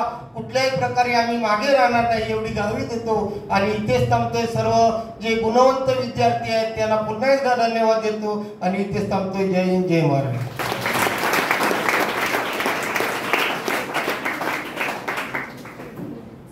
धन्यवाद संजय देसाई साहेब. लाईट येते आहे, जाते आहे, कार्यक्रमात व्यत्यय होतोय. माझा आवाज शेवटपर्यंत पोहोचत असेल लाईट नसेल तरी, असं मी गृहीत धरतो. त्या लाईटचा आणि हा जो आवाज तुमच्या कानापर्यंत पोहोचायचा आणि हे जे बल्ब आहे याचा शोध कोणी लावला तुम्हाला माहित आहे का? असेल नसेल ताण नका घेऊ, मी सांगतो तुम्हाला. थॉमस अल्वा एडिसन हे नाव तुम्हाला शिकवलं असेल. मला पण या शाळेत शिकवलं होतं, ते माझ्या लक्षात राहिलं म्हणून मी पुन्हा रिपीट करतो. थॉमस एडिसन हे शास्त्रज्ञ होते. मी ते थोडक्यात सांगतोय कारण पुढे मान्यवर आहेत आणि शाळेला विलंब होतोय. मुख्याध्यापक मॅडम कडून आम्ही थोडाच वेळ घेतलाय. तर थॉमस एडिसन हे छोटे असताना त्यांना त्यांच्या आईने शाळेत घातलं. मुलात कसं होतं की थॉमस एडिसन हे बहिरे होते त्यांना ऐकायलाच येत नव्हतं, एकाने दोन्ही कानाने ऐकायलाच येत नव्हतं एडिसनना. पण एडिसन हे फार हुशार होते, जन्मतःच ते हुशार होते. तर एक दिवशी ते शाळेतून आले 4-5 दिवस पहिल्याच आठवड्यानंतर. तर त्यांच्या आईने विचारलं, एडिसन कसा आहेस, कसा दिवस गेला? एडिसन म्हणाला छान आहे. त्याने हातवारे करून सांगितलं आईला की छान म्हणून. पण त्याचबरोबर त्यांनी त्यांच्या बाईने दिलेलं एक पत्र काढून दिलं त्यांच्या आईला. त्या पत्रात असं त्या आईने ते वाचलं पत्र आणि त्यांच्या डोळ्यातून दुःखाश्रू आले. त्या पत्रामध्ये असं लिहिलं होतं की तुम्ही तुमच्या पालकांना त्यांच्या असं लिहिलं होतं की तुम्ही तुमच्या मुलाला आमच्या शाळेत पाठवू नका, आमची शाळा तुमच्या मुलाला शिकवू शकत नाही, किंबहुना जगातील कोणतीच शाळा जी एडिसनला शिकवू शकणार नाही, तेव्हा तुम्ही तुमच्या मुलाला उद्यापासून घरीच ठेवा, पाठवू नका. पण त्याच्या आईने काय केलं की हे पत्र वाचल्यानंतर लगेच त्याने दुःखाश्रू पुसले त्याला न कळत, आणि लगेच एडिसनला सांगितलं, अरे छान तू हुशार आहेस म्हणून. त्याने हातवारे करून जी सांकेतिक भाषा आहे तसं सांगितलं की तू हुशार आहेस, आणि तुझ्या बाईने सांगितलंय की तुला उद्यापासून या शाळेत पाठवू नको, तुम्ही तुमच्या मुलाला घरी शिकवा. आम्ही बाकीच्या मुलांना एडिसन एवढं हुशार करतो आणि नंतर एडिसनला त्या वर्गात बोलवतो, कारण बाकीची मुलं सगळी ढ आहेत, एडिसन एकटा हुशार आहे, तो फार बुद्धिवान आहे. तर त्यांच्या जोडीला या बाकीच्या मुलांचं जमत नसल्यामुळे की तुम्ही त्यांना घरीच ठेवा, घरी शिकवा. तेव्हा त्याची आई म्हणाली, बाळा तू उद्यापासून जाऊ नकोस, मी तुला घरी शिकवतो. त्याने असं नाही सांगितलं की बा तू असं आहेस, तुला शिकवणार नाही, येऊ नको म्हणून. त्याचं खच्चीकरण न करता त्याला त्याच्या आईने कशी प्रेरणा दिली की तू हुशार आहेस, जगात तुझ्या एवढं अद्वितीय कोणीच नाहीये. आणि त्यांनी घरी जो अभ्यास सुरू केला, थॉमस एडिसनने जवळजवळ 1000 शोध लावले. 1001 शोध, त्याचे 1000 फुकट गेले. 1001वा जो त्यांचा शास्त्रज्ञ म्हणून शोध लागला, त्याने हे लाईट बल्ब, हे साऊंड, हे त्यांनी लावलं. आणि याच्यामुळेच आज आम्ही या सगळ्या गोष्टी उपभोग घेतोय. आपण पण असं आपल्यातलं कोणतरी एखादा शास्त्रज्ञ बनेल.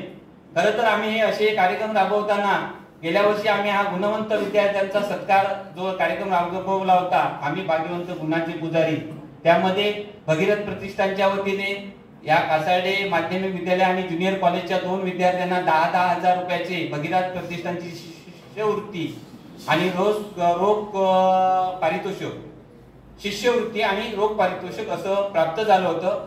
मी या ठिकाणी भगीरथ प्रतिष्ठानचे मनपूर्वक आभार व्यक्त करतो, ऋण व्यक्त करतो.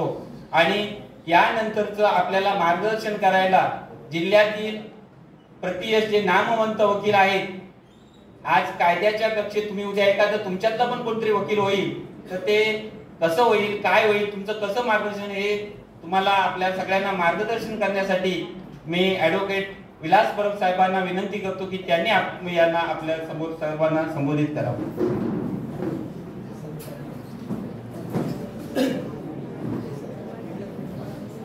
धन्यवाद. आम्ही भाग्यवंत गुणांचे पुजारी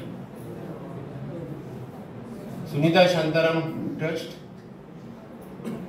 आणि संजय नकाशे मित्रमंडळ यांच्या संयुक्त विद्यमाने या कार्यक्रमामध्ये उपस्थित असलेलं या व्यासपीठावरील सर्व मान्यवर, नावं घेत नाही, संजय नकाशे आणि त्यांच्या मित्रांवर माझा एक छोटासा आरोप आहे. तुम्ही एवढे कासार्ड्यामध्ये इतके चांगले मार्गदर्शक असताना माझ्यासारख्याची इथं का नियुक्ती केली याचा मला मोठा प्रश्न आहे. कारण तुम्ही इथे चांगले वक्ते आहात, प्रज्ञावंत आहात, याच हायस्कूल मधून शिकून बाहेर पडलेले सगळे तुम्ही विद्यार्थी आहात. तुमचं सगळ्यांचं फरडं व्यक्तिमत्व आहे आणि वक्तृत्व देखील आहे आणि मार्गदर्शकाचे गुण देखील तुमच्याकडे आहेत. त्यामुळे यापूर्वी ज्या ज्या वक्त्यांनी, ज्या ज्या मार्गदर्शकांनी आपल्याला मार्गदर्शन केलं त्याचं मी सुद्धा रसग्रहण केलं. धन्यवाद. एक छोटासा विनोदाचा भाग सांगतो. खरं तर मला वाटतं विद्यार्थ्यांमध्ये आणि विद्यार्थिनींमध्ये थोडंसं गंभीरतेचं वातावरण निर्माण झालं, कारण प्रत्येक वक्त्याने तुम्हाला खूप डोस दिले. अभ्यास करा, अभ्यास करा, अभ्यास करा, अभ्यास करा. एक छोटासा विनोद सांगतो. मी अभ्यास करा वगैरे काही सांगणार नाही, मी छोटीशी एक वेगळी मांडणी करणार आहे.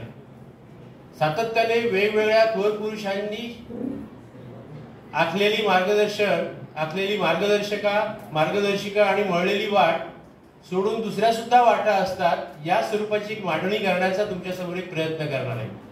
एक हॉल असतो आणि त्या हॉलमध्ये प्रेक्षक आणि श्रोते बसलेले असतात. कदाचित काही जणांना हा विनोद माहीत असेल.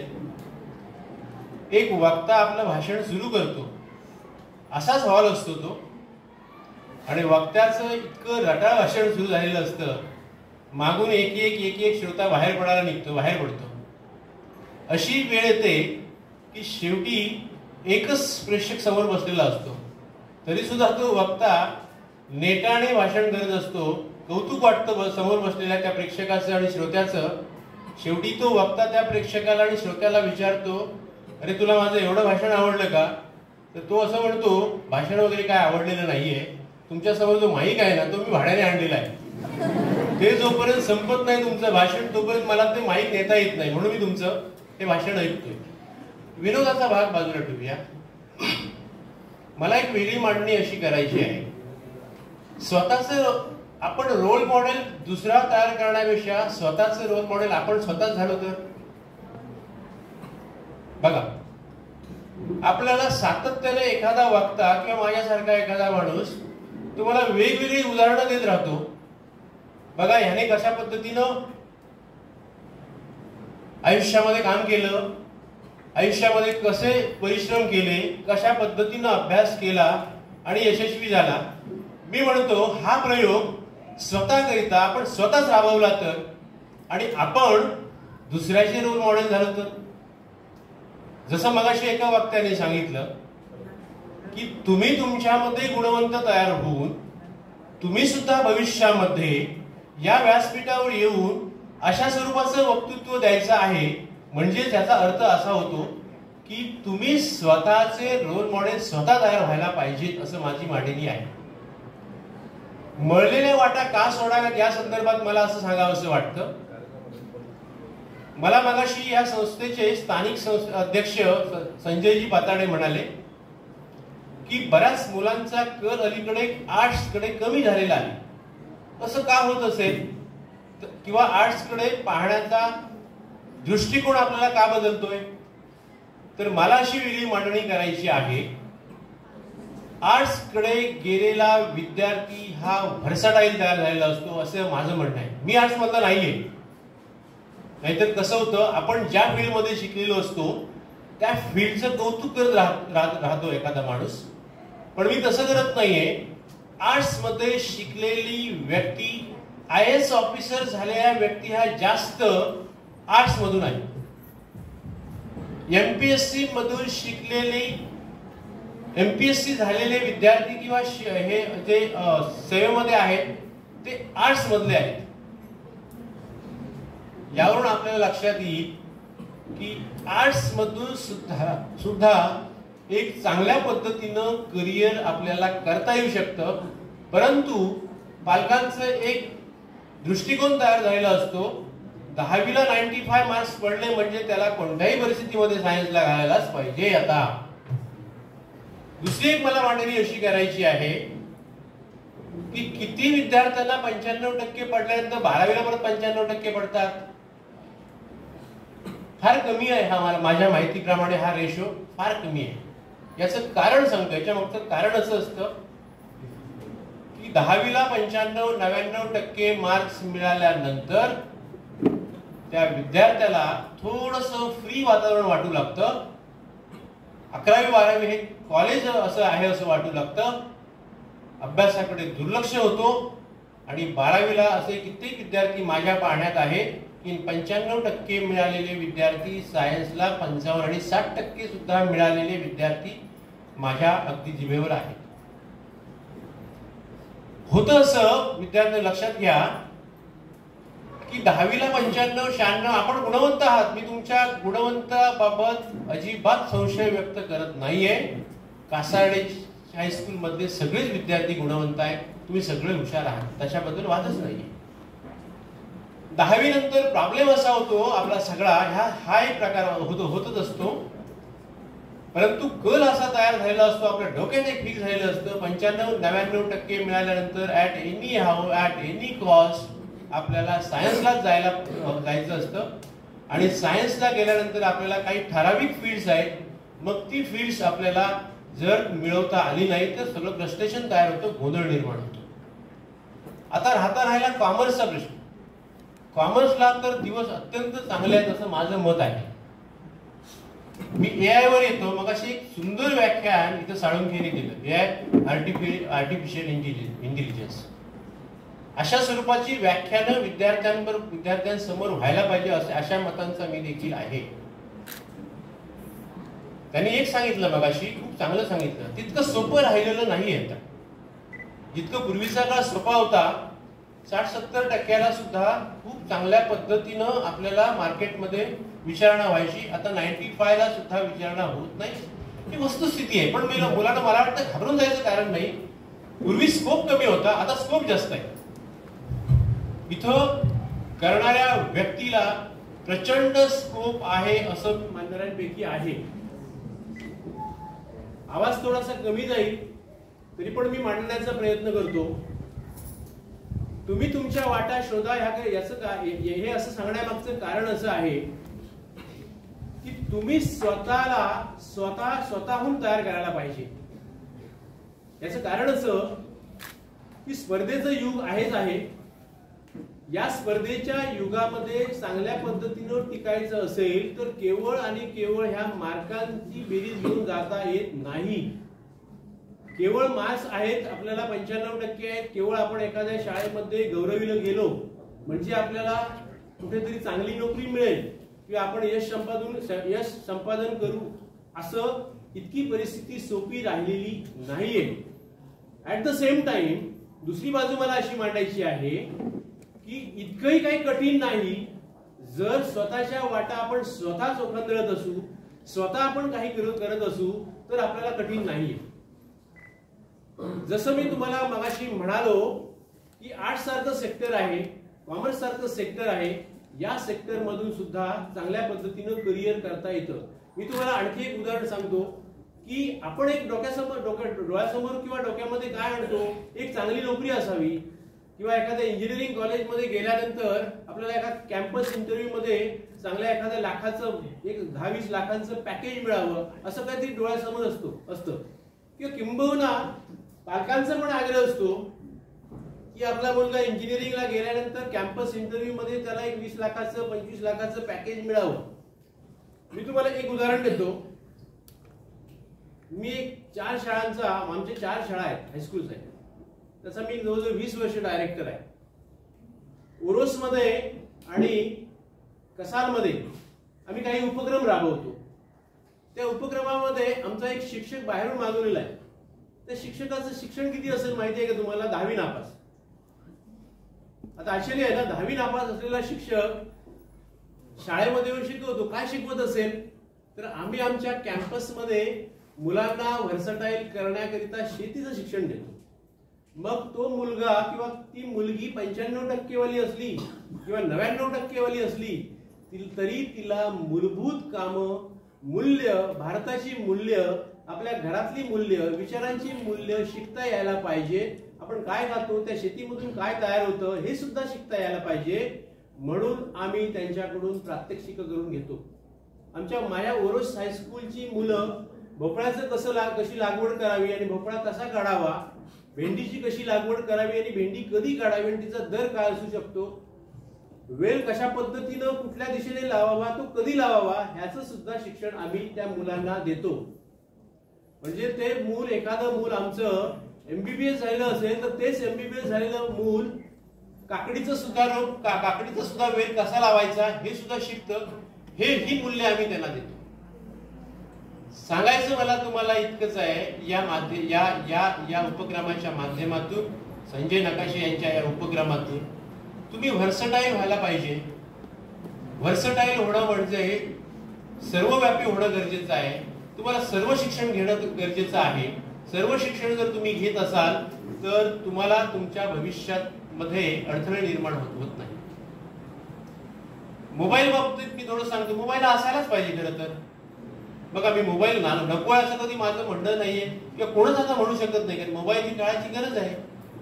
AI सारख्या जसं मगाशी साळुंके सरांनी तुम्हाला सांगितलं की हे 10 वर्षाचे खरं तर हे आता सुरू झाले. 10 वर्ष तर आहेत, त्याच्या पलीकडे दुसरं काहीतरी येऊ शकेल. ती वेगवेगळी फील्ड्स आहेत. तर हे करत असताना आपण मोबाईल सारखा वापर करत असताना मी परवाच एक नीटचा रिझल्ट लागला. त्या रिझल्टमध्ये असं ऐकलं की केवळ मोबाईलच्या माध्यमातून एका मुलीने नीटमध्ये टॉपर केलं. नीटमध्ये मोबाईलमधून युट्यूबवर मिळणारे लेक्चर्स तिनं अभ्यास केला. आता इथं आपल्या कासारडीतून कुणी नीटला जाणारी असतील त्यांच्यासाठी हे माझं म्हणणं आहे की इतकंही काही कठीण आणि इतकं पण सोपं नाहीये. परंतु त्या मोबाईलचा वापर सुद्धा अशा चांगल्या पद्धतीनं होऊ शकतो. कासार्डे विद्यालयाच्या किती विद्यार्थ्यांकडे स्वतःची स्वतंत्र लायब्ररी आहे मला माहित नाही. एक लक्षात घ्या, म्हणून मी मगाशी म्हटलं की स्वतःची वाट स्वतः जर तयार केली ना तर तुम्हाला फार इतरांच्या मार्गदर्शनासाठी किंवा माझ्यासारख्या मार्गदर्शकाची गरज पडणार नाही. सांगतो, पुस्तक हा सगळ्यात जगातला सगळ्यात मोठा गुरु कोण असेल तर पुस्तक. 10वीची आणि 12वीची मुलं तुम्ही बघा, ठीक आहे, म्हणजे तुम्ही वाचत असाल, तुम्ही वाचत नसाल असं माझं म्हणणं नाहीये, पण तुम्ही जर वाचत असाल ना तर मी तुम्हाला नक्की सांगतो तुम्ही कुणाही व्यक्तीबरोबर 10 ते 15 मिनिटं वादविवाद करू शकता, डिबेट करू शकता. पण जर तुम्ही वाचत नसाल, एखाद्या विषयावर किंवा एखाद्या टॉपिकवर तुम्ही वाचत नसाल समग्रपणे, तर तुम्हाला डिबेट करता येणार नाही. पण डिबेट करायला तुम्हाला तयारी करून यावी लागते. सांगण्याचा उद्देश माझा असा आहे, म्हणून लक्षात घ्या, तुम्ही वाचलं पाहिजे. तुम्ही एखाद्या लेखकाच्या प्रेमात पडायला पाहिजे. तुम्ही एखाद्या पुस्तकाच्या प्रेमात पडायला पाहिजे. तुम्ही किमान आयुष्यामध्ये 10 पुस्तकं तरी अशी वाचली पाहिजे की त्या 10 पुस्तकांचा प्रभाव तुमच्या आयुष्यावर पडायला पाहिजे. आपल्याकडे खूप चांगले चांगले लेखक आहेत. खूप चांगल्या चांगल्या लेखकांची पुस्तकं बाजारामध्ये उपलब्ध आहेत. आम्ही काय करतो, मोबाईलचा वापर चांगल्या कामासाठी करत असताना देखील व्हॉट्सअप युनिव्हर्सिटीकडे फार आपण वेडे झालेलो आहोत. व्हॉट्सअप युनिव्हर्सिटीमध्ये जे जे येतं ते आपण खरं मानण्याची आता प्रवृत्ती सुरू झालेली आहे.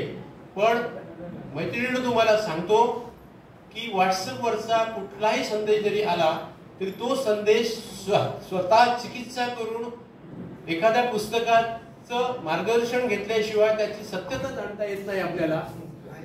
त्यामुळे तुम्ही स्वतः वाचक असलं पाहिजे. स्वतः चांगले वाचक असाल तर तुम्ही स्वतः चांगले एक व्हर्सटाईल होऊ शकता.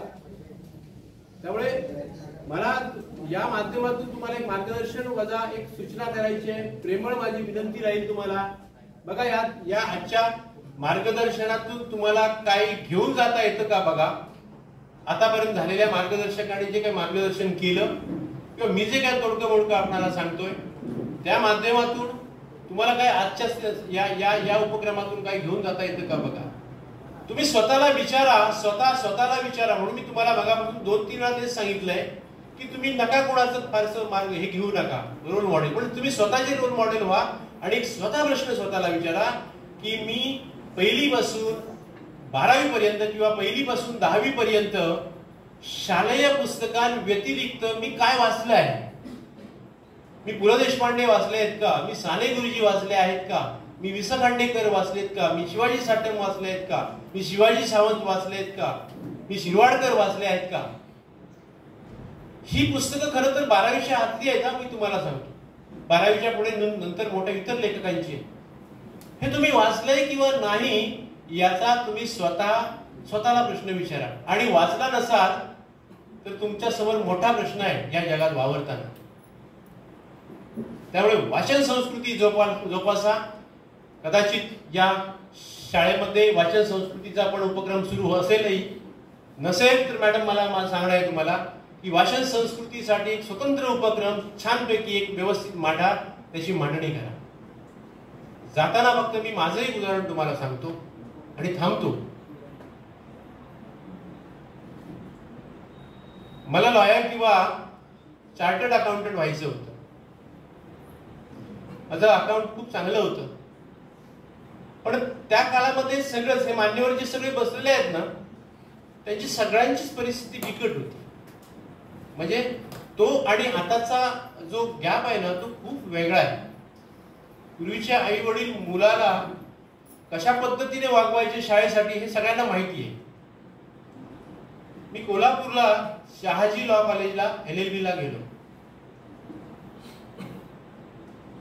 हॉस्टेलला लास्ट इयरला असा माझा प्रसंग, पहिल्यांदा असं झालं की मी मराठी माध्यमातून शिकलेलो होतो. इंग्रजीचा गंध नव्हता. इंग्रजीचं आणि माझं प्रचंड वाकडं होतं. आणि माझ्या वर्गामध्ये जास्त ते दक्षिण आफ्रिकेची मुलं जास्त होती आणि सगळी कॉन्व्हेंटची होती मुलं, आणि आमच्याकडचे बरेच जण होते, पण आम्ही मराठी मीडियमचे.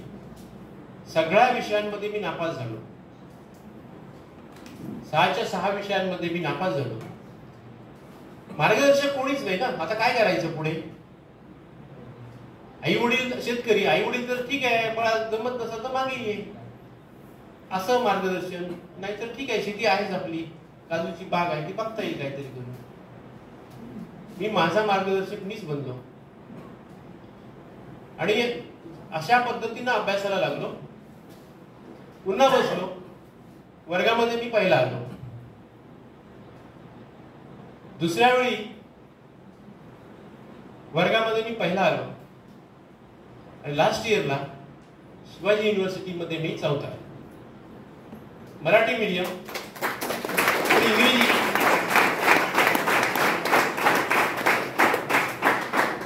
पूर्ण सगळं इंग्रजीमध्ये. मी हे काय फार मोठंसं काय नाही केलंय मी, पण मी तुम्हाला मला शेअर करा असं वाटतं. विद्यार्थी आपले आहेत म्हणून याच्यापेक्षा खूप मोठी उदाहरणं असतात. की काहीच येत नसताना, पूर्ण नापास झालेलो असताना मी सलग 3 वर्षे अशा आणि सेकंड इयरला मला पूर्ण कॉलेजमध्ये जास्त प्राइज मिळवणारा विद्यार्थी म्हणून मी दुसरा आलो. हे शहाजी लॉ कॉलेजला गेलो. आणखी एक वाईट प्रसंग, थोडासा वाईट नाही आहे या, मला अनुभव हा शेअर करताना फार बरं वाटतं. लास्ट इयरला अशी परिस्थिती निर्माण झाली होती की घराकडून फक्त 150 रुपये मिळायचे मला आणि खाण्यावर होती 300 रुपये.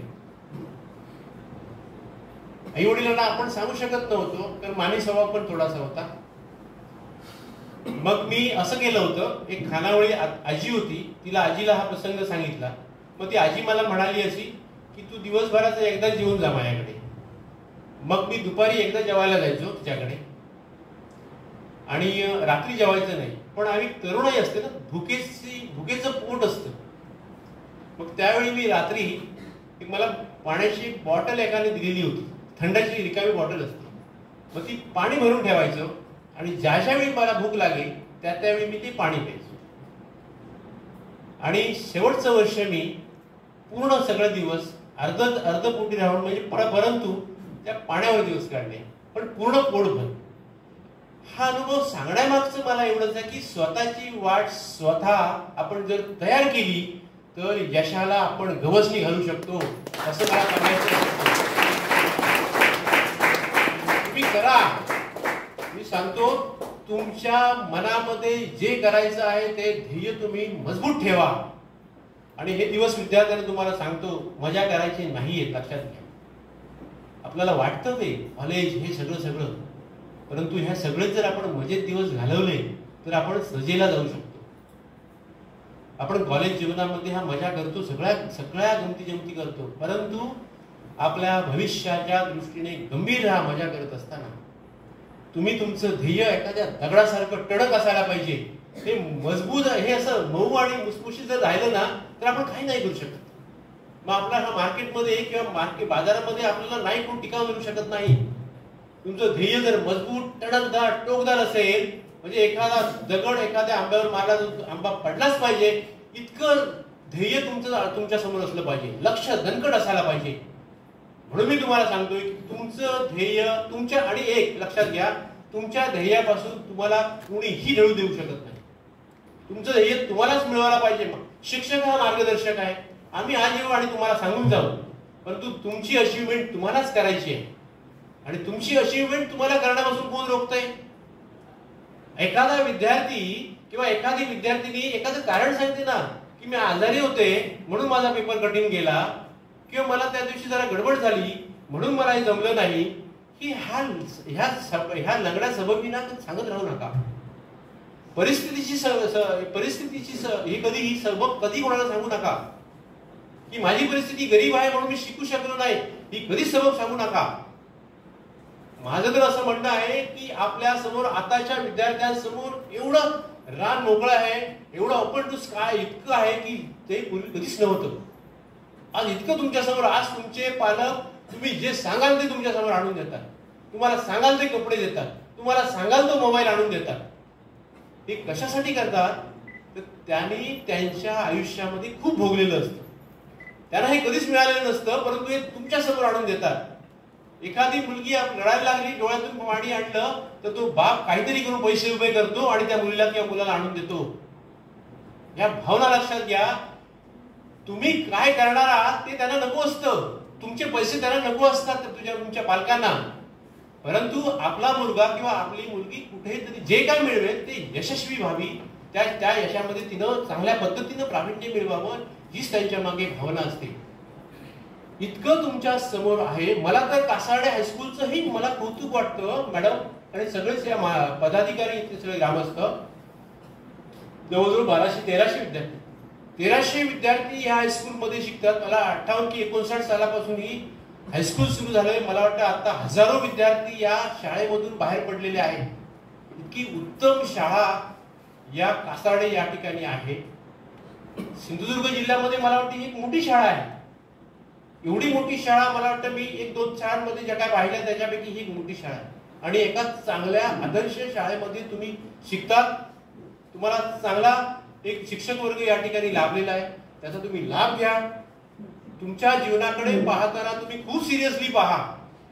मी तसं मगाशी म्हणालो, केवळ माझ्या म्हणून शाळा बघू नका, केवळ गुणपत्रिकेतले गुण बघून खुश होऊ नका. तुम्हाला खूप टप्पे गाठायचे आहेत, खूप काही आयुष्यात करायचं आहे. माझ्या तुम्हाला भरभरून शुभेच्छा आहे. जर कोणाला याच्यामध्ये वाटतं एखाद्याला वकील व्हायचं वाटलं तर आम्ही देखील आहोत, आम्ही तुम्हाला मार्गदर्शन करू. मी मगाशी म्हणालो संजय ना की आम्हाला काय नाही म्हणलं, मला काय कळालेलं नाही अजूनही, कारण इथं खूप मार्गदर्शक आहे.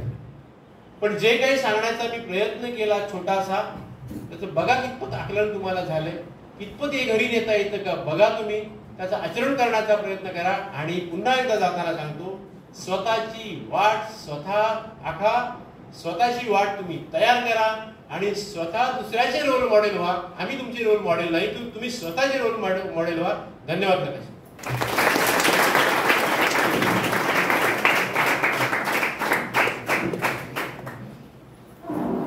जेवढे आभार मानावे लागतील आणि माझे शब्द तोकडे पडतील एवढं मोलाचं मार्गदर्शन आपल्याला जिल्ह्यातील प्रतियश वकील विलास परब सर यांनी केलेला आहे. त्यांचा जो आपल्याला सांगण्याचा मार्गदर्शनाचा दृष्टिकोन आहे त्याचं आचरण आम्ही आधीपासूनच करतोय. आमचं अशी इच्छा आहे की पुस्तक वाचल्याने मस्तक सुधारतं आणि सुधारलेलं मस्तक कोणाचं हस्तक होत नाही आणि ते कोणासमोर नतमस्तक पण होत नाही. आणि म्हणूनच आम्ही आज पण पुस्तकं जे तुम्ही आता सांगितलं ते मला पण मनोमनी पटलेलं आहे की पुस्तक वाचणं हे खरं गुरु आहे. पुस्तक आज आम्ही या प्रत्येक मान्यवरांना या ठिकाणी संजय नकाशे मित्र मंडळ आणि गुणवंत विद्यार्थी सत्कार समितीने पुस्तक याबरोबर सत्काराबरोबर दिलेलं आहे भेट म्हणून. आमचं एक कासार्डे माध्यमिक विद्यालय आणि ज्युनियर कॉलेजचा एक माजी विद्यार्थी संघ आहे. या संघाच्या वतीने गेले काही वर्ष एक मागणी आहे. या खरं म्हणजे मी या व्यासपीठात कार्यक्रमात त्या उल्लेख करणं मी टाळत होतो, तरी पण एकदा पुन्हा परब सरांच्या कानापर्यंत जावं म्हणून मी सांगतो. आम्ही यापुढे पदवीधर मतदारसंघातून कालच निवडून आलेले ऍडव्होकेट निरंजन डावकर आहेत, यांच्याकडे आता ती मागणी आम्ही लावून धरणार आहोत. म्हणजे हा जो आमचा संघ आहे गुणवंत विद्यार्थी सत्कार समिती, कासार्डे गावातील सर्व मान्यवर, कासार्डे विकास मंडळ मुंबई आणि सामाजिक शैक्षणिक उद्योगधंद्यातले जे प्रतिष्ठित लोक आहेत, या सगळ्यांच्या वतीनं एक आमदार निरंजन डावकर यांना एक निवेदन देणार आहोत की आम्हाला एक या ठिकाणी या मुलांसाठी स्पर्धा परीक्षा केंद्र, जे स्पर्धा परीक्षा ज्या होतात IAS, IPS, IRS किंवा इतर तत्सम UPSC, MPSC, आता जे परब सरांनी जे सांगितले तेही तुम्हाला दालन आम्ही या ठिकाणी उपलब्ध करून देण्याची आमची मानसिकता आहे. म्हणजे जेवढे आता इथे आहेत किंवा जे उपलब्ध नाहीत, कासाडे आणि या पंचक्रोशीत जेवढे मान्यवर आहेत त्या सगळ्यांचं मिळून एक आम्ही निवेदन या ठिकाणी आम्ही आता त्या आमदार पदवीधर मतदारसंघाचे आमदार आहेत वसंत डावकुरे यांना आम्ही ते देणार आहोत. मी माझं या ठिकाणी आता बोलणं लांबत नाही, पण एक तुम्हाला उदाहरण सांगतो थोडक्यात आणि मी सत्कार समारंभाकडे बोलतोय. जे गुणवंत विद्यार्थी त्यांचा सत्कार समारंभ. असं तुमच्यासारखे बाबासाहेब आंबेडकर जेव्हा 10वी पास झाले तेव्हा त्यांच्या अनुयायी मित्रमंडळाने एक सत्कार ठेवला होता आणि तो परेलला होता एका चाळीमध्ये. त्या चाळीमध्ये बाबासाहेबांचा सत्कार 10वीत ते पहिल्यांदा आले म्हणून ठेवला. तो सत्कार त्यांचा होता कृष्णाजी अर्जुन केळुसकर यांच्या शुभ हस्ते होणार होता.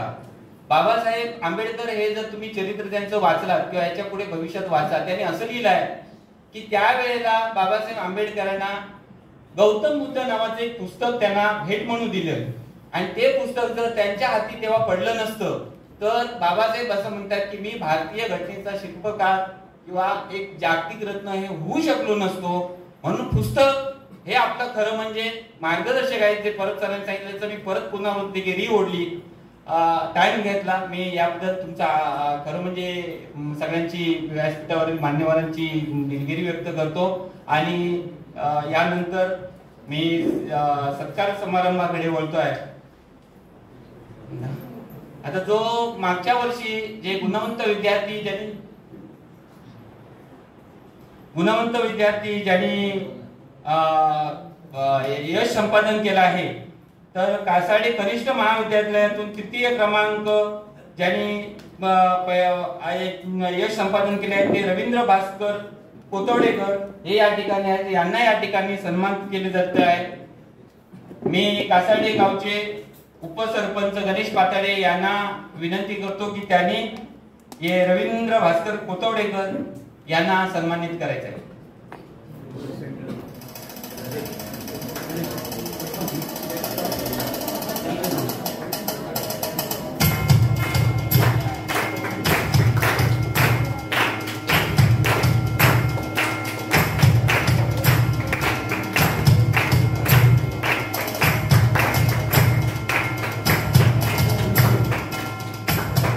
यानंतर वाणिज्य विभागातून तृतीय क्रमांक प्रांजली प्रकाश कोतरकर विद्यार्थ्यांनी किंवा त्यांचे पालक कोण असतील तर त्यांनी तो सन्मान स्वीकारायचा आहे. कारण यानंतर खरं म्हणजे बहुमूल्य असं मार्गदर्शन आमचे स्थानिक व्यवस्थापन समितीचे संजय पाताडे करणार आहेत. म्हणून हा कार्यक्रम जरा जरूर घ्यायचा आहे. मला वाटतं त्या नसतील आम्ही तो त्यांचा सन्मान त्यांच्या घरी पोच करू. त्यानंतर तृतीय क्रमांक विज्ञान मधून आलेले विघ्नेश विजय तावडे हे विद्यार्थी किंवा त्यांचे पालक आहेत. कासाडे गावच्या सरपंच दिशा नकाशे यांना मी विनंती करतो की त्यांचे विघ्नेशची आई या ठिकाणी हजर आहे, तर त्यांना त्यांच्याकडे तो सन्मान करायचा आहे.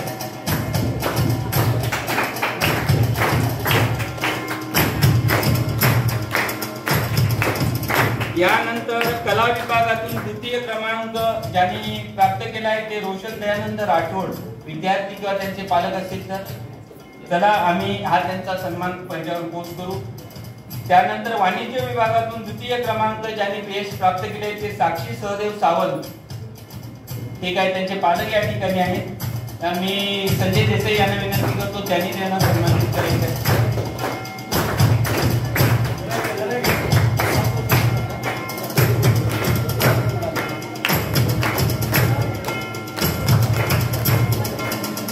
यानंतर विज्ञान विभागातून द्वितीय क्रमांक नाजुका जितेंद्र सावंत नाही आहेत, आम्ही त्यांचा तो सन्मान पोच करू. कला विभागातून प्रथम क्रमांक ज्यांचा आलेला आहे त्यांनी संपादन केलं यश ते शुभम उमेश राणे.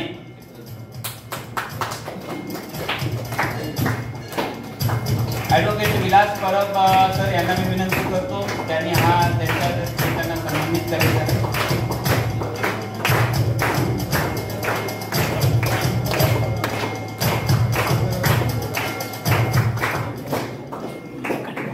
वाणिज्य विभागातून प्रथम क्रमांक ज्यांनी यश पटकावलेला आहे ते आहेत प्रणय प्रकाश बोबाटे त्यांचे पालक आहेत. मी संजय संभाजी पाताडे आमचे स्थानिक व्यवस्थापनाचे अध्यक्ष आहेत, त्यांना विनंती करतो त्यांनी हा सन्मान त्यांना सुपूर्द करायचा आहे.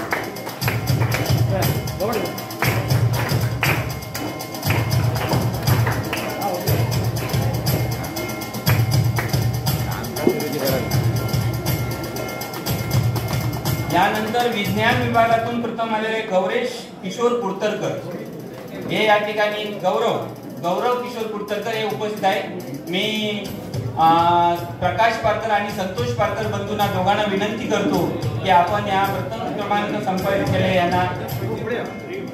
यांना कौतुक यांचा सन्मान करायचा आहे.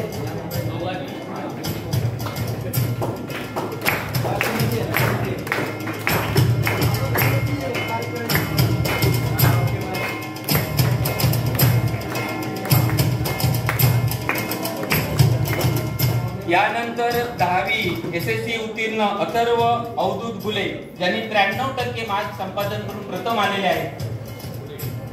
मला वाटतं आम्ही त्यांचा हा सन्मान पूर्ण करू. द्वितीय क्रमांक आहे प्रतीक संजय वेळसकर यांनी 92.80. मी मुख्याध्यापिका मॅडम बिसोरे मॅडम यांना विनंती करतो त्यांनी त्यांना हा सन्मान आहे तो पूर्ण करायचा.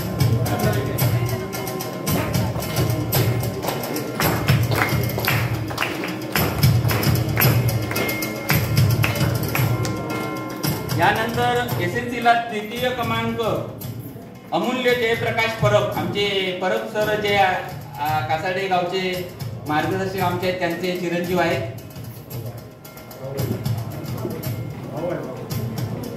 मी संजय नकाशे यांना विनंती करतो की त्यांनी अमूल्य जयप्रकाश परब यांना सन्मानित करायचं आहे.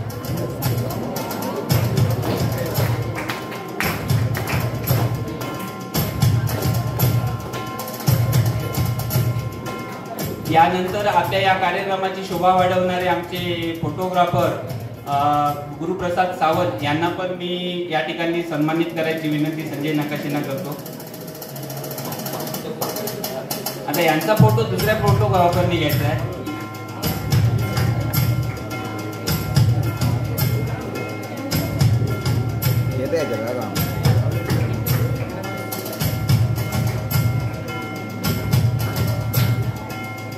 यानंतर आमचे मार्गदर्शक आणि शेतकरी खरेदी विक्री संघाचे संचालक श्रीपद भाई पाताडे यांना पण या ठिकाणी सन्मानित करण्यात येत आहे. मी या ठिकाणी सचिन राणे यांना विनंती करतोय की त्यांनी श्रीपद भाई पाताडे यांना सन्मानित करायचं आहे. लवकर कारण काय आहे अजून आपल्याला प्रमुख अध्यक्षांचं भाषण ऐकायचं मार्गदर्शक.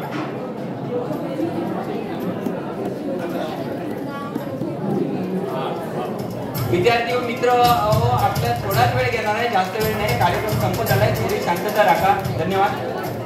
यानंतर आपले युट्यूब चॅनल ज्यांनी आपल्याला मार्गदर्शन केले आणि युट्यूबच्या माध्यमातून जे आपला हा कार्यक्रम जो सगळीकडे 124 देशात पोहोचवणार आहे ते संदीप साळुंके यांनाही सन्मानित करण्यात येत आहे.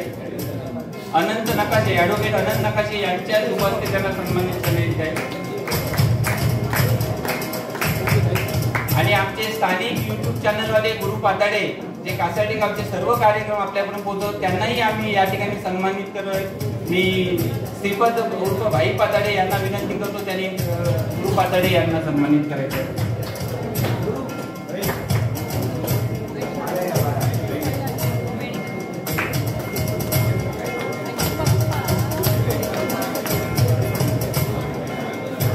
आणि यानंतर संजय नकाशे जरा इकडे या, 1 सेकंदाचं काम आहे.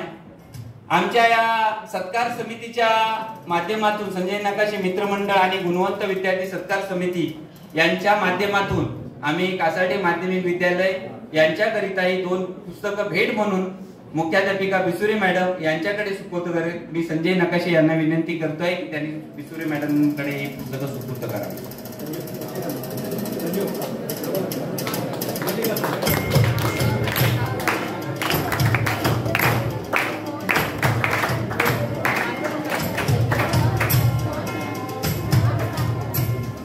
आता काही क्षणातच आपला थोडा वेळ मी बोलतच नाही, मी फक्त माईक सुपूर्द करतोय. आपल्या या प्रशाळा किंवा हे कासाडे माध्यमिक विद्यालय ज्युनियर कॉलेज सिनियर कॉलेज याचं गेल्या वर्षापासून दमदार असं नियोजन, तुम्हाला काही कमी पडू नये म्हणून इथे कायम उपलब्ध असतात ते आमचे मित्र मार्गदर्शक, स्थानिक व्यवस्थापनाचे अध्यक्ष, संजय पाताडे सर यांना मी विनंती करतो, त्यांनी आपल्या अध्यक्षीय भाषण, आपले विचार प्रकट करावं, आपलं मार्गदर्शन करावं आपल्याला.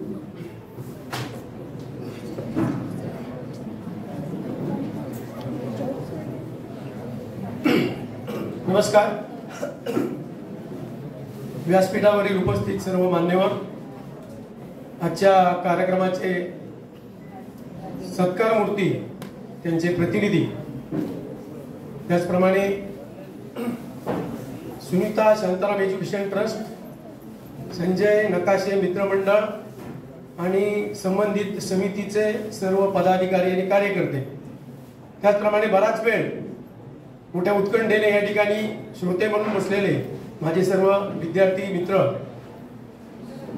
या सर्वांचं आजच्या या कार्यक्रमाच्या निमित्त कासार्डे विकास मंडळ आणि प्रशालेच्या वतीनं हार्दिक हार्दिक स्वागत.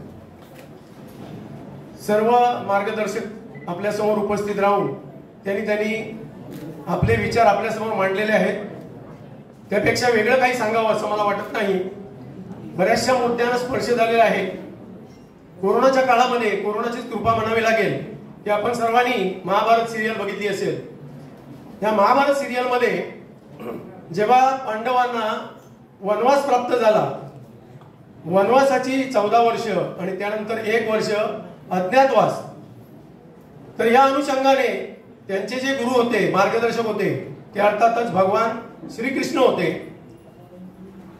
आणि वनवासात असताना त्यांनी एकदा पाहावं म्हटलं हे आपले शिष्य वर्ग आहेत, ते नेमके कसं आपलं जीवन व्यतीत करतायत. म्हणून त्या अरण्यामध्ये गेले आणि त्यांनी पाहिलं आणि त्यांच्याशी चर्चा केली की बाबा तुम्ही कसं काय करताय, काय काय करताय. आता हे मी कशासाठी सांगतोय, तर तुमच्या शिक्षकांची तुमच्या जीवनातील भूमिका, तुमच्या पालकांची तुमच्या जीवनातील भूमिका समजावून घेण्यासाठीचं हे उदाहरण आहे. म्हणून आपण ऐकायचं आहे, गोष्ट म्हणून ऐकायचं नाही. तर श्रीकृष्णांनी त्यांच्याशी चर्चा केल्यानंतर त्यांना सांगण्यात आलं की बाबा आम्ही दिवसभर आळीपाळीने जंगलात फिरतो, कंदमुळं जमवतो, दुपारी कंदमुळं खातो आणि विश्रांती करतो. परत संध्याकाळी सुद्धा तर दुपारनंतर विश्रांती केल्यानंतर परत उठतो, परत कंदमुळं फळं गोळा करतो, खातो आणि परत विश्रांती करतो.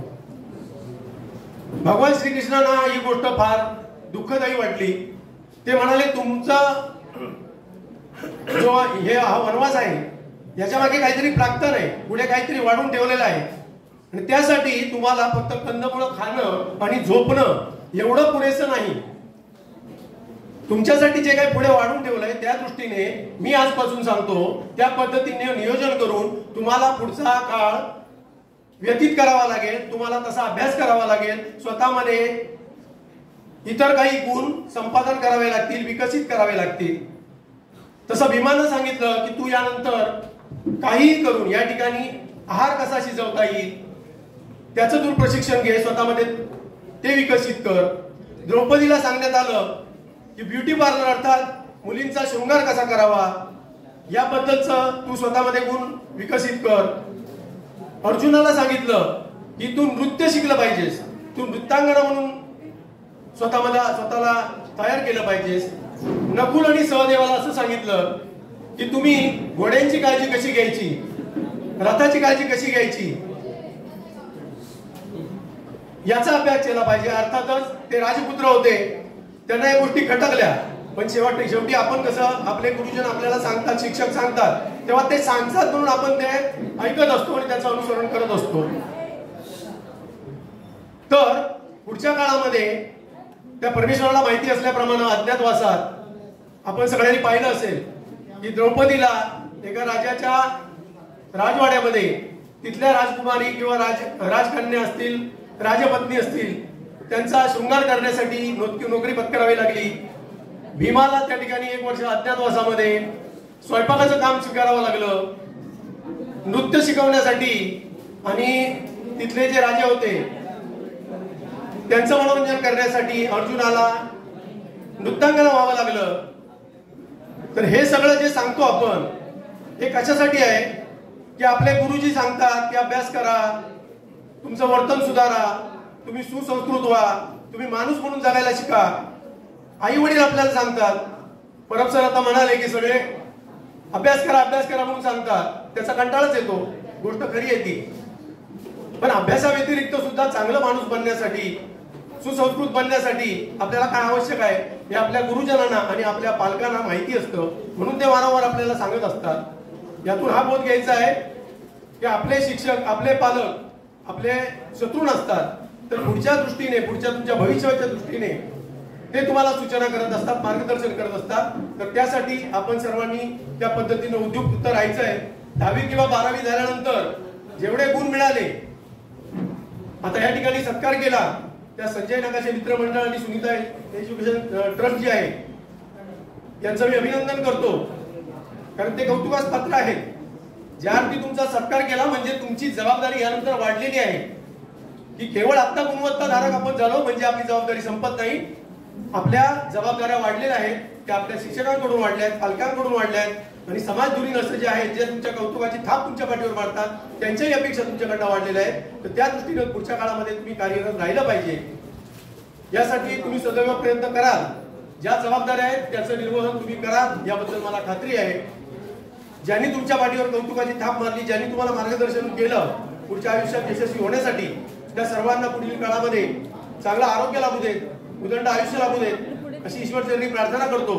तुम्हा सगळ्या विद्यार्थ्यांना पुढील तुमच्या शैक्षणिक आयुष्यामध्ये चांगलं यश प्राप्त होऊ देत, तुम्हाला सामर्थ्य मिळू देत अशी ईश्वरचरणी प्रार्थना करतो. थांबतो. जय हिंद, जय महाराष्ट्र.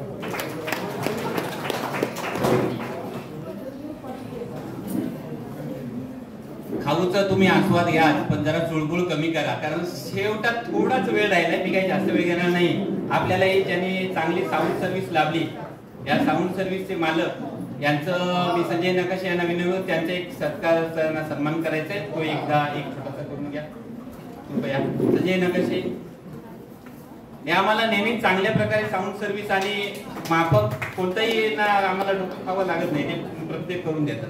धन्यवाद. आणि या ठिकाणी खरं तर कौतुक आपलं होतं. विद्यार्थ्यांनी ज्यांनी यश संपादन केलं त्यांचं कौतुक झालं. तुम्ही पुढच्या वर्षी यश संपादन करा म्हणून तुम्हाला शुभेच्छा देतायत आणि यश संपादन करण्यासाठी मार्गदर्शन, यशाचा मार्ग पण दाखवतायत. पण ज्यांचं तुम्ही कौतुक ज्यांनी केलं त्यांचं कौतुक करण्याची किंवा त्यांच्या कौतुकाची, त्यांच्या पाठीवर कौतुकाची थाप पडावी असं कुठेतरी हा एक प्रघात असतो. आणि हा आज त्या कार्यक्रम ज्यांनी आहे जो या ठिकाणी आपल्या सर्वांसाठी आयोजन केला ते आपले लाडके संजय नकाशे आणि त्यांचे सहकारी सचिन राणे या दोघांचं मी मान्यवर व्यासपीठावर सर्व मान्यवरांना विनंती करतो, खास करून ऍडव्होकेट परब सरांना, या आमचे सहकारी संजय नकाशे आणि सचिन राणे यांना प्रेरणा अशीच मिळावी, कारण हा कार्यक्रम आम्ही दरवर्षी आता हायस्कूलला, कासार्डे हायस्कूलच्या मुलांना प्रेरणा मिळावी म्हणून राबवणार आहोत. तर जे हे कार्यक्रम राबवतात करतात त्यांच्या पाठीवर कौतुकाची थाप ही आपल्याकडून पडावी म्हणून आपल्या शुभ हस्ते आणि व्यासपीठावरील सर्व मान्यवरांच्या हस्ते श्री संजय नकाशे आणि सचिन राणे आमचे पत्रकार मित्र यांना सन्मानित करायचं आहे.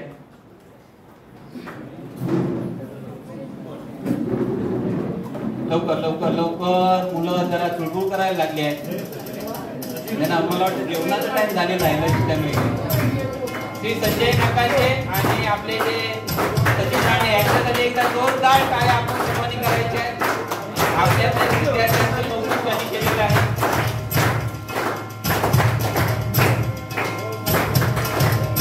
आणि यानंतर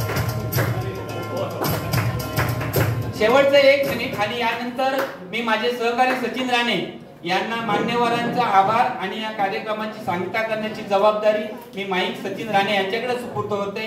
त्यांनी त्यांच्या सुमधुर शब्दात सर्व मान्यवरांचे आभार मानून हा कार्यक्रम अध्यक्षांच्या परवानगीने त्यांनी त्यांच्या शुभमानीने संपवायचा आहे.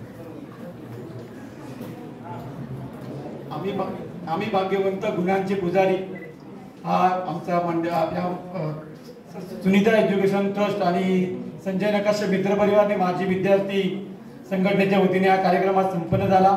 3रं वर्ष होतं. यासाठी आपल्या कार्यक्रमासाठी आपला बहुमूल्य वेळ देऊन या ठिकाणी उपस्थित असलेले आपले परब साहेब, ॲडव्होकेट परब साहेबांचं या कार्यक्रमाला उपस्थित झाल्याबद्दल त्यांचं मी आभार मानतो. त्याचबरोबर आपल्या कासार्डे गावच्या प्रथम नागरिक सरपंच मॅडम निशा नकाशे, त्याचबरोबर आमच्या मुख्याध्यापिका आणि मार्गदर्शिका भुसरे मॅडम, त्याचबरोबर आपल्या कार्याध्यक्ष शाळेचे संजय पाताडे सर, त्याचबरोबर संजयजी देसाई, गणेश पाताडे, त्याचबरोबर आमचे प्रकाश पारकर बुवा, आमचे मार्गदर्शक संतोष पारकर, त्याचबरोबर भाई पाताडे, ॲडव्होकेट अनंत नकाशे आणि आपण सर्वजण विद्यार्थी असेल, आमचे मीडियाचे प्रतिनिधी, युट्यूबचे सर्व प्रतिनिधी असतील, आपण सर्वजण हा कार्यक्रम शांततेत ऐकून घेतला, तेव्हा सत्कार यांचे झाले, त्या सर्वांना पुढची शुभेच्छा देऊन, तसेच 10वी व 12वीच्या विद्यार्थ्यांना पुढील शुभेच्छा देऊन, तुमच्या पुढच्या जीवनासाठी शुभेच्छा देऊन हा कार्यक्रम या ठिकाणी संपला असं मी जाहीर करतो. जय हिंद.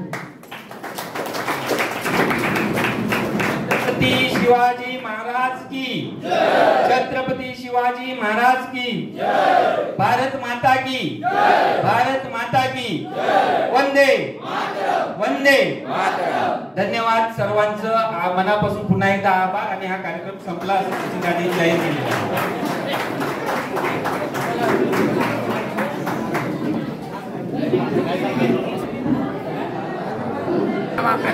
काय